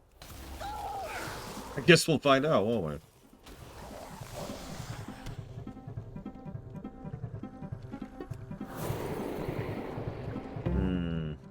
What that sounds like to me is they figured the extra work wasn't worth the time and effort. Now, if they give us more stuff to do with Braun, like if they allow us more ways to customize him or get more curios or whatnot, okay, I'm okay with that.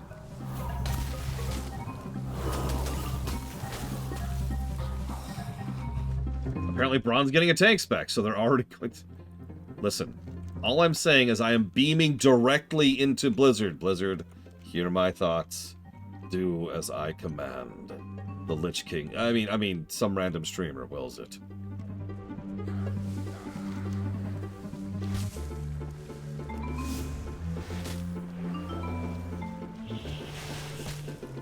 Oh, that was interesting.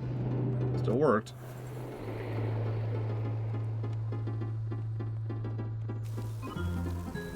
Yep, they will do player house. I'm still with you, Huthor. You remember when you popped in right after that? Of all of the things, I would never have expected them to finally pull the trigger on. That's one of the bigger ones. Survival requires many difficult choices. That alongside Warcraft 1 Remastered. Beware the plants that have eyes. We must unite. The Prophet's faith was not misplaced. I see why some become Rangari. This is exciting. Please be careful. You're carrying something of great power. I could feel it as you approached. Yeah. With faith, we may triumph. Well done. At every turn you seem to demonstrate an efficiency with war that even our most seasoned exarchs might find challenging. We must hold... Yeah, I'm from a war-torn hellscape that makes Draenor blush. How can I help you? Have a good one. Yeah, but people have been asking for housing since vanilla, you know? Like, at a certain point, you get used to the fact that it's not going to happen, right? That's not an exaggeration. Remember, housing in MMOs goes back to Ultima Online. That's the 90s, you know? It was considered a normal feature in most MMOs. WoW was one of the weird exceptions. Yeah, FF11 has houses. Lotro has houses. Wildstar had houses. Keep those irons in the fire. Okay. May your flame burn bright. Let's go find this Dark Iron base. They call it Moira's Reach. Moira's Reach. I can talk.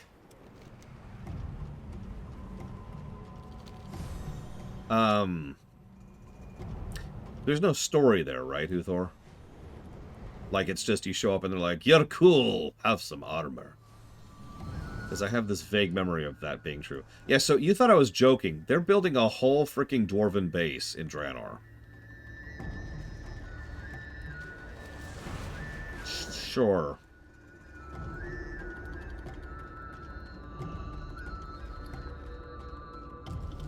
Either in that case, no, Huthor. By the way, I appreciate you for doing that. Thank you.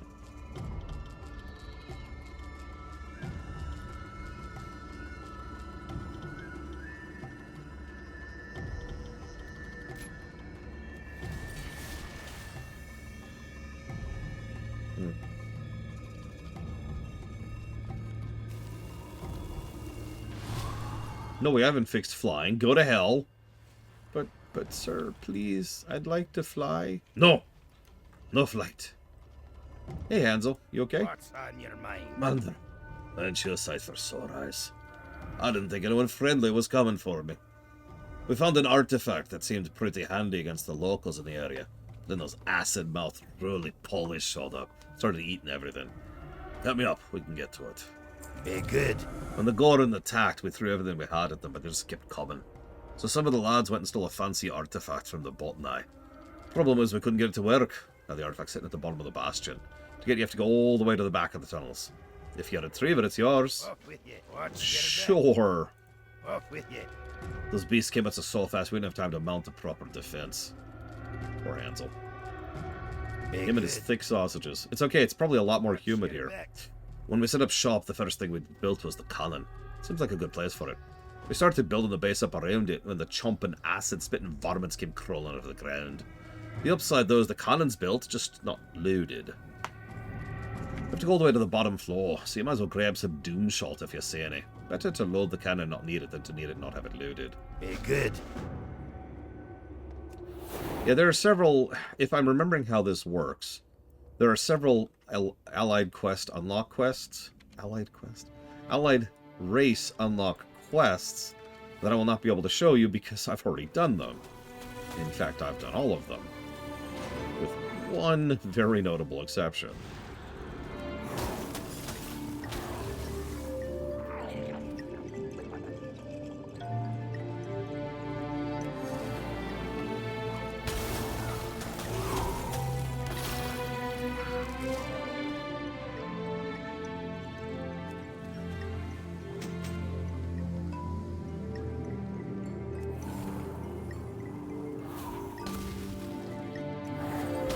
We'll find out live, Magister.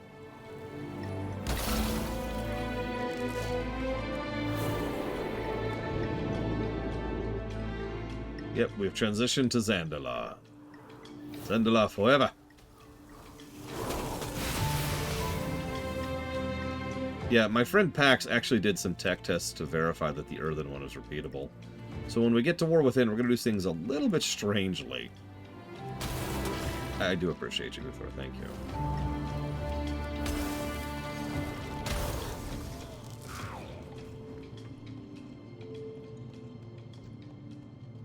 I am eternally low on time.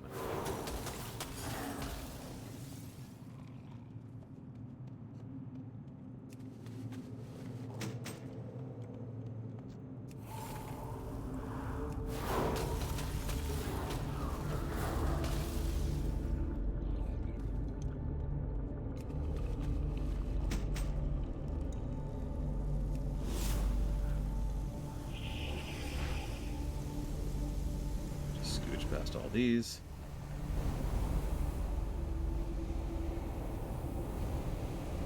Will of the Genissar, huh? Interesting. Let me load the cannon. Oh, whatever. Shame I can't take the minecart back up.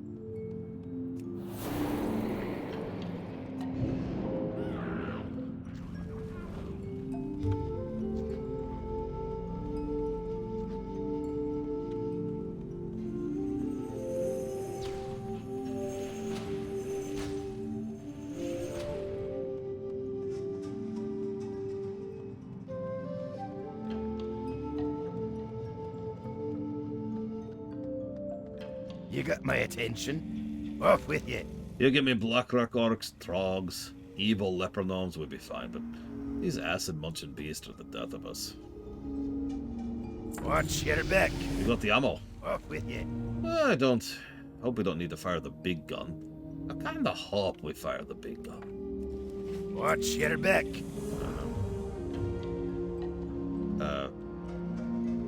What? I was just... okay.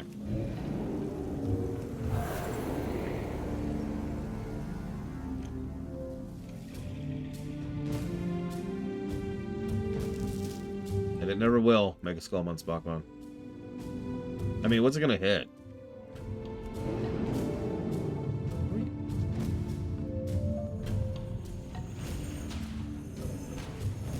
Stop shooting crystal shards at me, please.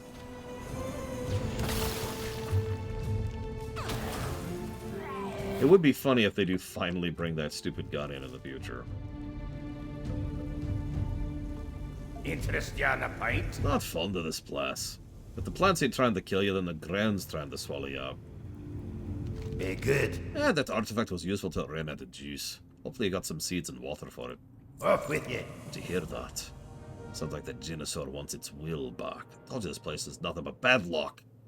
I'll get that shot you gave me loaded properly, see if we can weaken the thing. We better get up there and deal with it, though. Be good. I can do that. Get to the surface, keep that Genosaur busy. I'll get this cannon firing as soon as I can. Oh, you know what that means. Hang on, hang on. Gotta transition to a slightly different song here.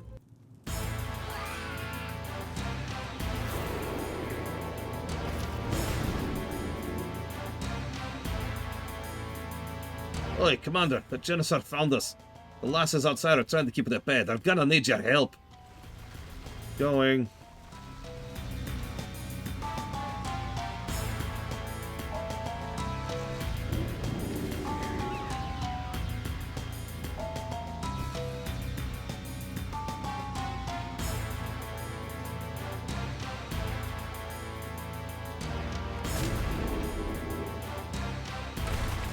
What?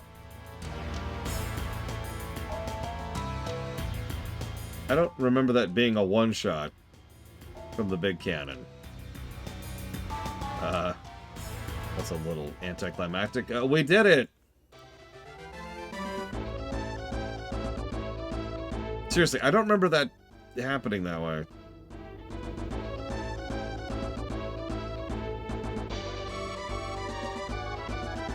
Whatever.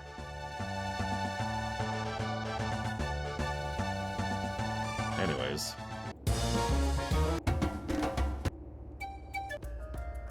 What is happening to this world? That was a challenge. I hate to disagree with you, Urel. We will answer the prayers of my people. That could be Lenareth, I don't know. Commander, you now have the will of the Genosaur along with the Genesis water. Not to mention the lives of the Dwarves. I would call this mission a success. You'll probably want to bring the artifact back to Marad. Victory will be ours. Commander, Watch the shadow. I wish to join your group. Beware the plants Okay. that have eyes.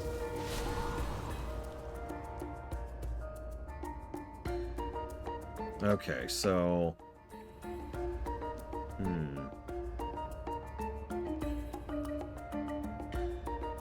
So we've got Okay, so launch was Magkar and Dark Iron. 8-1?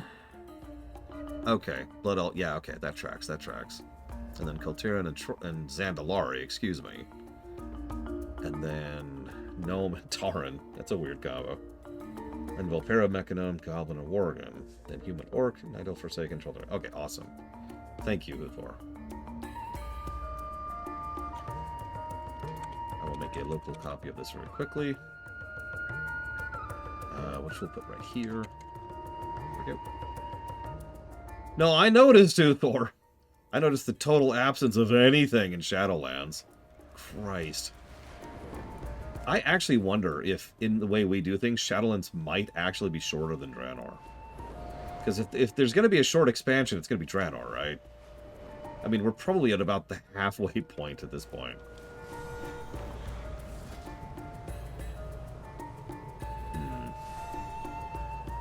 You know, I could still get Glacial Spike. No. Let's boost Icy Veins even more. Let's be fun.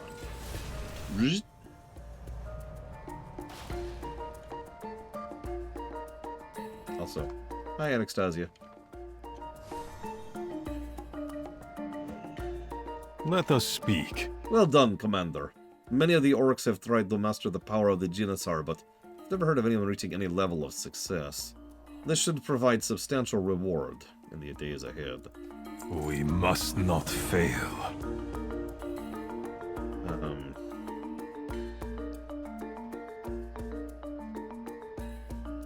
Never again. Which one's this one?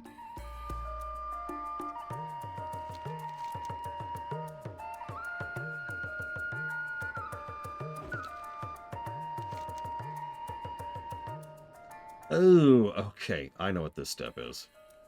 Yeah, we're actually gonna pause because we're done-ish with Southern Gorgrond. That was even shorter than I thought it would be. Do I have people for a group by chance? Well, I can answer that question. I'm gonna look at fire real quick. I've got Bragwin. I can have Papaneeks. I got Fife. I got Kirwinoyas. Perfect. Yeah, we're gonna do Everbloom. Well, I guess since I've already got people, I'll go ahead and just switch right now. We're in a jungle, Mega Skullmon Spockmon. And I promised poor Huthor that I'd save his ears from the overly repetitive music. Speaking of which, in the interest of fairness, we probably should give a negative to that music repetition problem. So I'm going to do that really quick.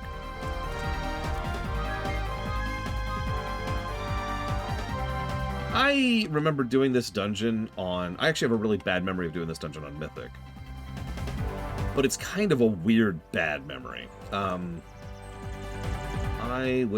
just gonna bring my tank. I'm just gonna bring my tank. Or Mythic Plus. I don't know. Whatever it is. The two are totally the same, right? I like the song. What I don't like, or excuse me, I like the song of the forest. What I don't like is the repetition of it. But in the interest of fairness, that's a valid point. I'm not actually sure if the Everbloom has the same problem. So we'll go ahead and leave the sound on as we head north here.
Okay, so we've got the Briggs, we've got the Kiras, we've got the Papas, and we've got the Fifes.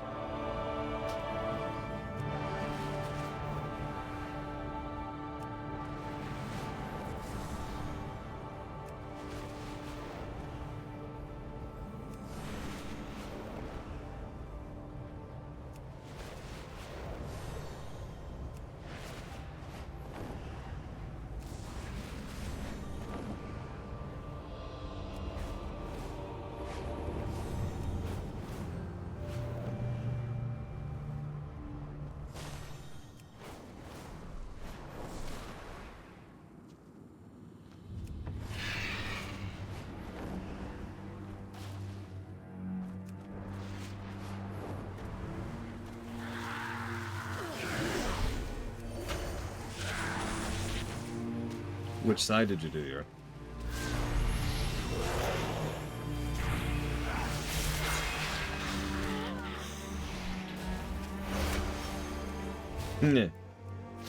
Well, you don't like hard mode?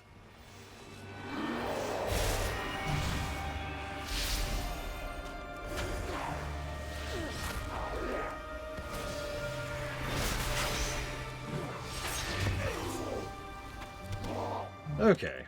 Who isn't here? Let's get some summons going.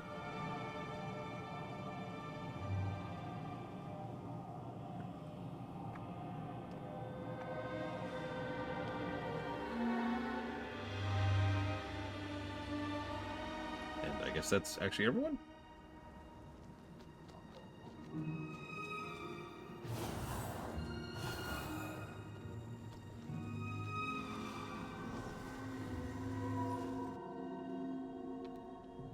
Okay. Looks like I am tanking, so give me a second to swap.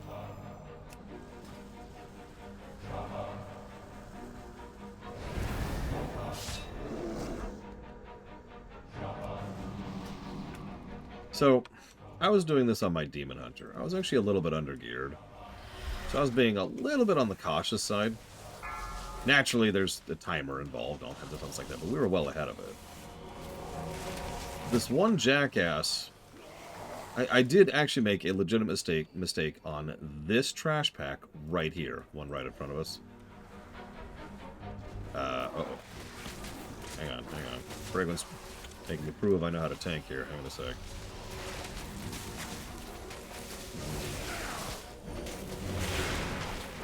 Yeah.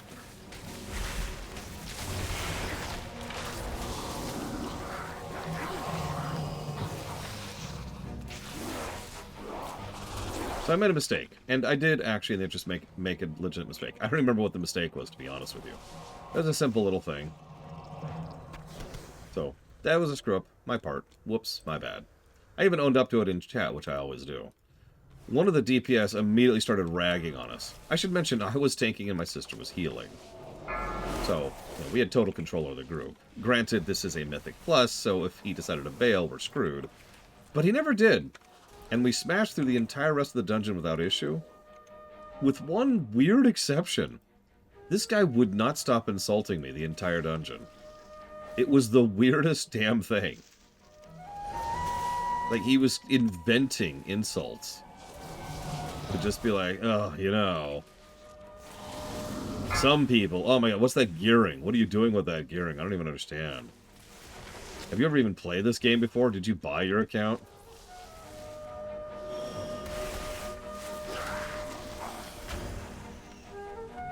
Yeah, he was using that new insult mechanic. Oh. Oh, there's an earth elemental. Okay, I was gonna say, what the hell keeps pulling aggro from me? God.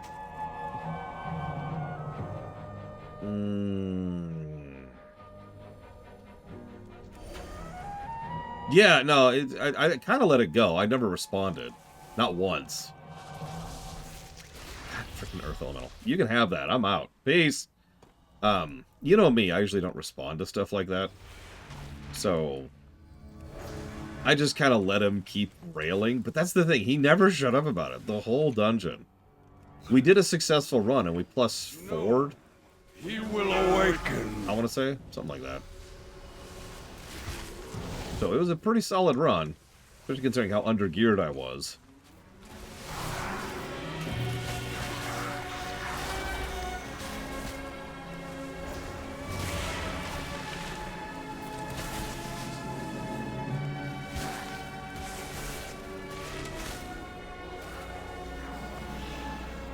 We are all doomed. Probably Udor.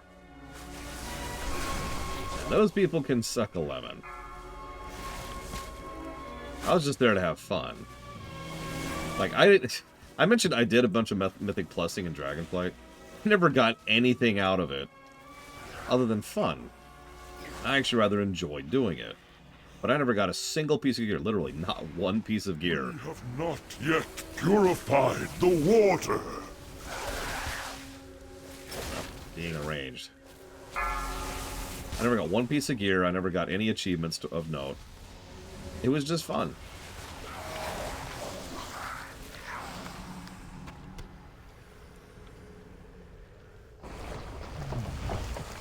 You know what? I'm even going to not pull this guy over to the corner. I'm going to deliberately not do the optimal strat here. Because screw the optimal strat. Breath incoming.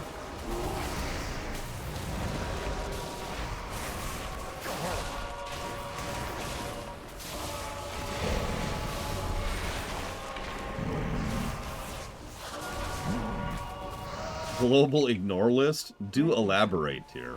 How's that work?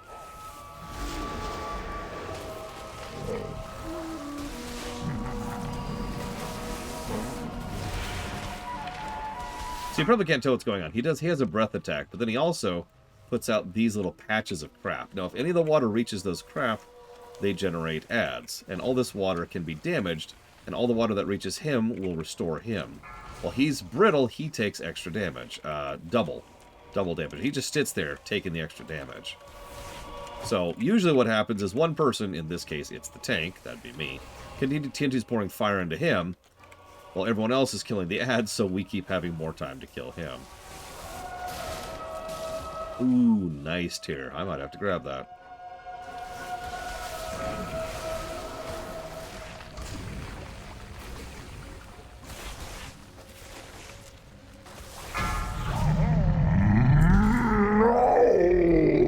Sorry, buddy. Oh, wow, that is an extremely slight upgrade. Holy crap. I'm not going to equip it, though. Whee. I actually hit the wrong button. Hang on. There we go. Everyone run. Yeah. Woo. Up, up, up. Woo. I mean, that makes a degree of sense, Uthor, if you think about it. Like, really process for a second. If you're playing a game like, I don't know, League of Legends,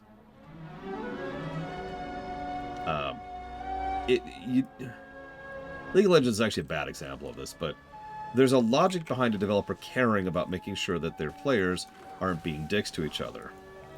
Well, that can boost engagement and therefore keep people engaged. The reality of it is that makes sure that at least one person is not having a good time. More likely, more than one person is not having a good time. It's one of the reasons why back in the older days, most older MMOs had a fairly strong dealing with crap team, whose only job was to deal with crap. Right? To put it into simple terms, one person can ruin 7 people's day. Screw it. Let's overpull. Let's overpull. Let's do it. Let's commit. Let's commit.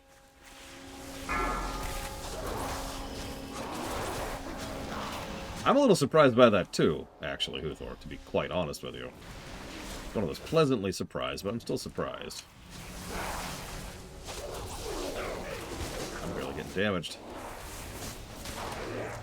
Papanix is just owning it over. I mean, he's a druid, of course he is. Time to triple pull next. Let's do it. Let's pull extra. Let's pull stuff we don't even have to pull. Let's really go for it here. The forest closes in around you. You will never escape. Oh, shoot. Oh, shoot. No, I'm way too far away. I can make this happen. I can make this happen. A little bit closer, a little bit closer. Ah, there we go. Come on. Give it to me. Oh, the earth element went up. That's okay. I should pull it right after. Yep, I did. You think I don't know how to line that up? You think I don't know what I'm doing? Booyaka.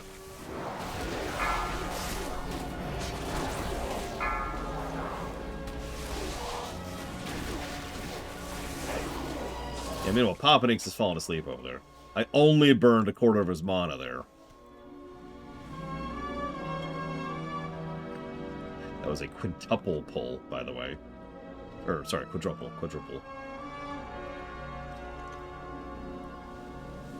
You befoul this place. Interrupt 1. Will be purged. Target you.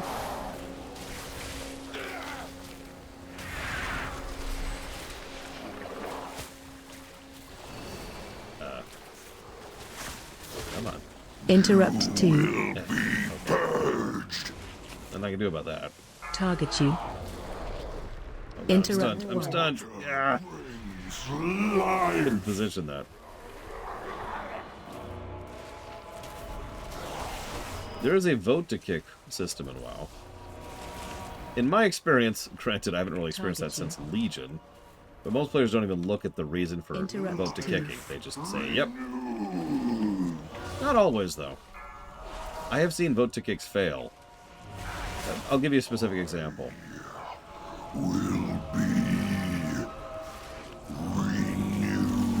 We were doing Nighthold one time, and they were like, vote to kick this one person. And Several people in chat are like, why? I return to the soil. And they couldn't give enough, like, they couldn't give sufficient reason. So the vote failed. They were like, no. I'm not going to kick someone for no reason. And that actually amused me.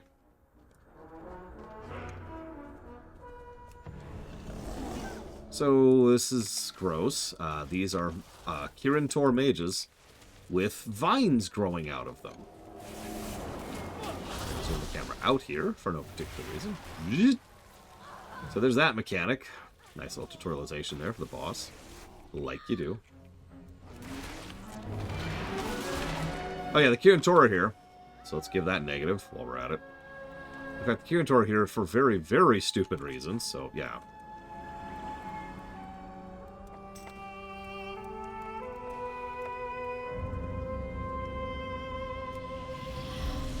Wow, that is the second time this guy has tried to recruit me into his guild. Oh, no, it's not. I'm on a different character. That's funny. There we go. Sorry, I was trying to figure out how to close a window. It was too difficult. Yeah, no, the Kirin Tor are here because we're in Outland. I'm telling you, I'll stop pointing it out when it stops making sense.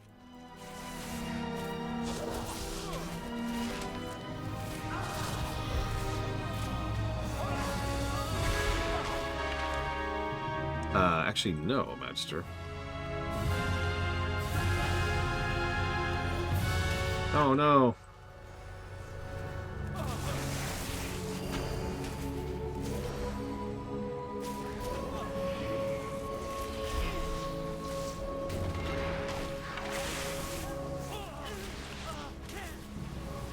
I suppose that's a fairer way to put it, Linnerth, but you get my point.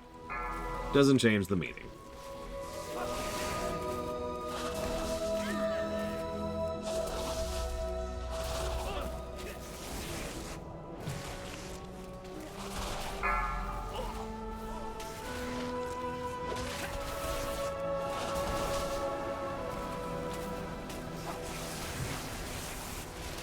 Oh. Yeah, so that's still true. I think. Oh, I'm not in a guild, am I? No, you can't. I can't fight it!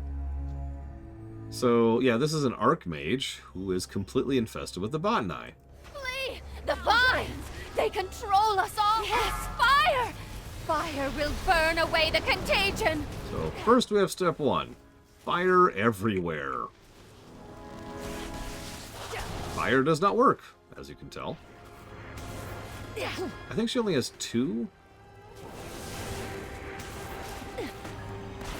Surely the cold will make them wither. Watch all. Yeah, we might actually just skip the 3rd phase, because we're just burning right through her.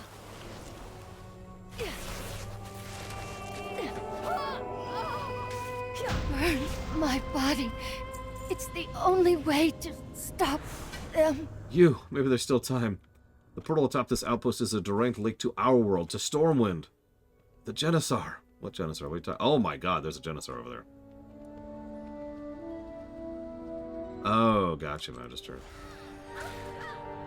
That's messed up. I'm almost positive that's still a thing, that you still generate gold for doing stuff in the guild, but I could be wrong. I know guild achievements still exist, because we got a few recently. Yeah, there's just this direct portal to Stormwind. Yeah, if you ever wondered, I told you we'd come to it, so there it is. It's just negative to story.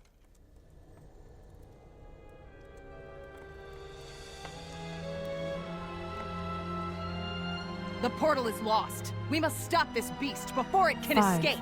4, 3, 2, 1. We've got its attention.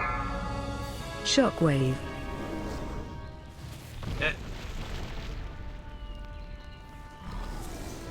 Can I... Oh, whatever. I'll let the Earth Elemental tank it for a second. So yeah, that's just Stormwind. Shockwave. We're just in Stormwind. Which is dumb on basically every level. The vines are overtaking everything. Shockwave.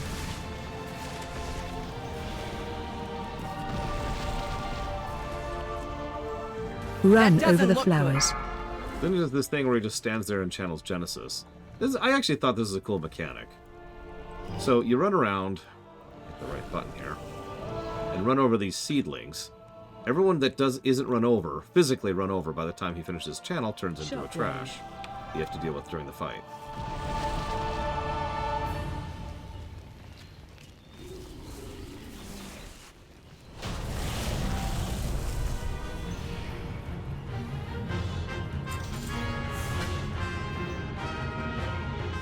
We did it. We saved Stormwind forever.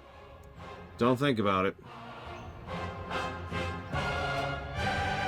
No. Don't think about it. No. Don't think about it. Yeah, now let's casually go back to alternate Draenor here. Hang on, I just need to go a few dozen light years into the past, into another world, into another dimension.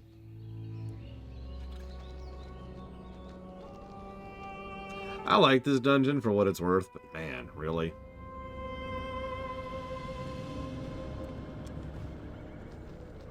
I know, Uthor. Odd. Wait. We left some of the hapless saps alive. Die, monsters. Die. I think this is bad. During the Magkar quest, which I'm pretty sure we can't show you, there's a couple of botni in the background which just flee into the distance of Durotar. To my knowledge, that has never been followed through on. Yep, the Ent's got this. Thank you again for joining me, everyone. Let's see.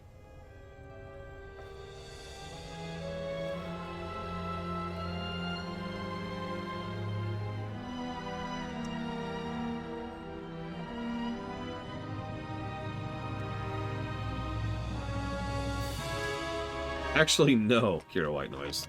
It's on this Draenor, which is on... probably, like, maybe at the outside a few months away from complete collapse. What? Is Miristar? Oh, no, it's part of the pet chain, isn't it? I forgot about that.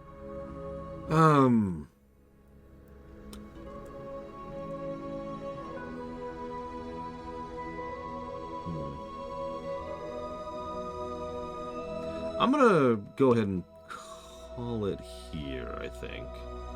Yeah, I feel like that's the right move. So hopefully then, tomorrow... yeah, tomorrow I think we will go ahead and hit up the thing that we're technically supposed to hit today, which is Frostfire. So, hope you all have enjoyed. I'll see you tomorrow.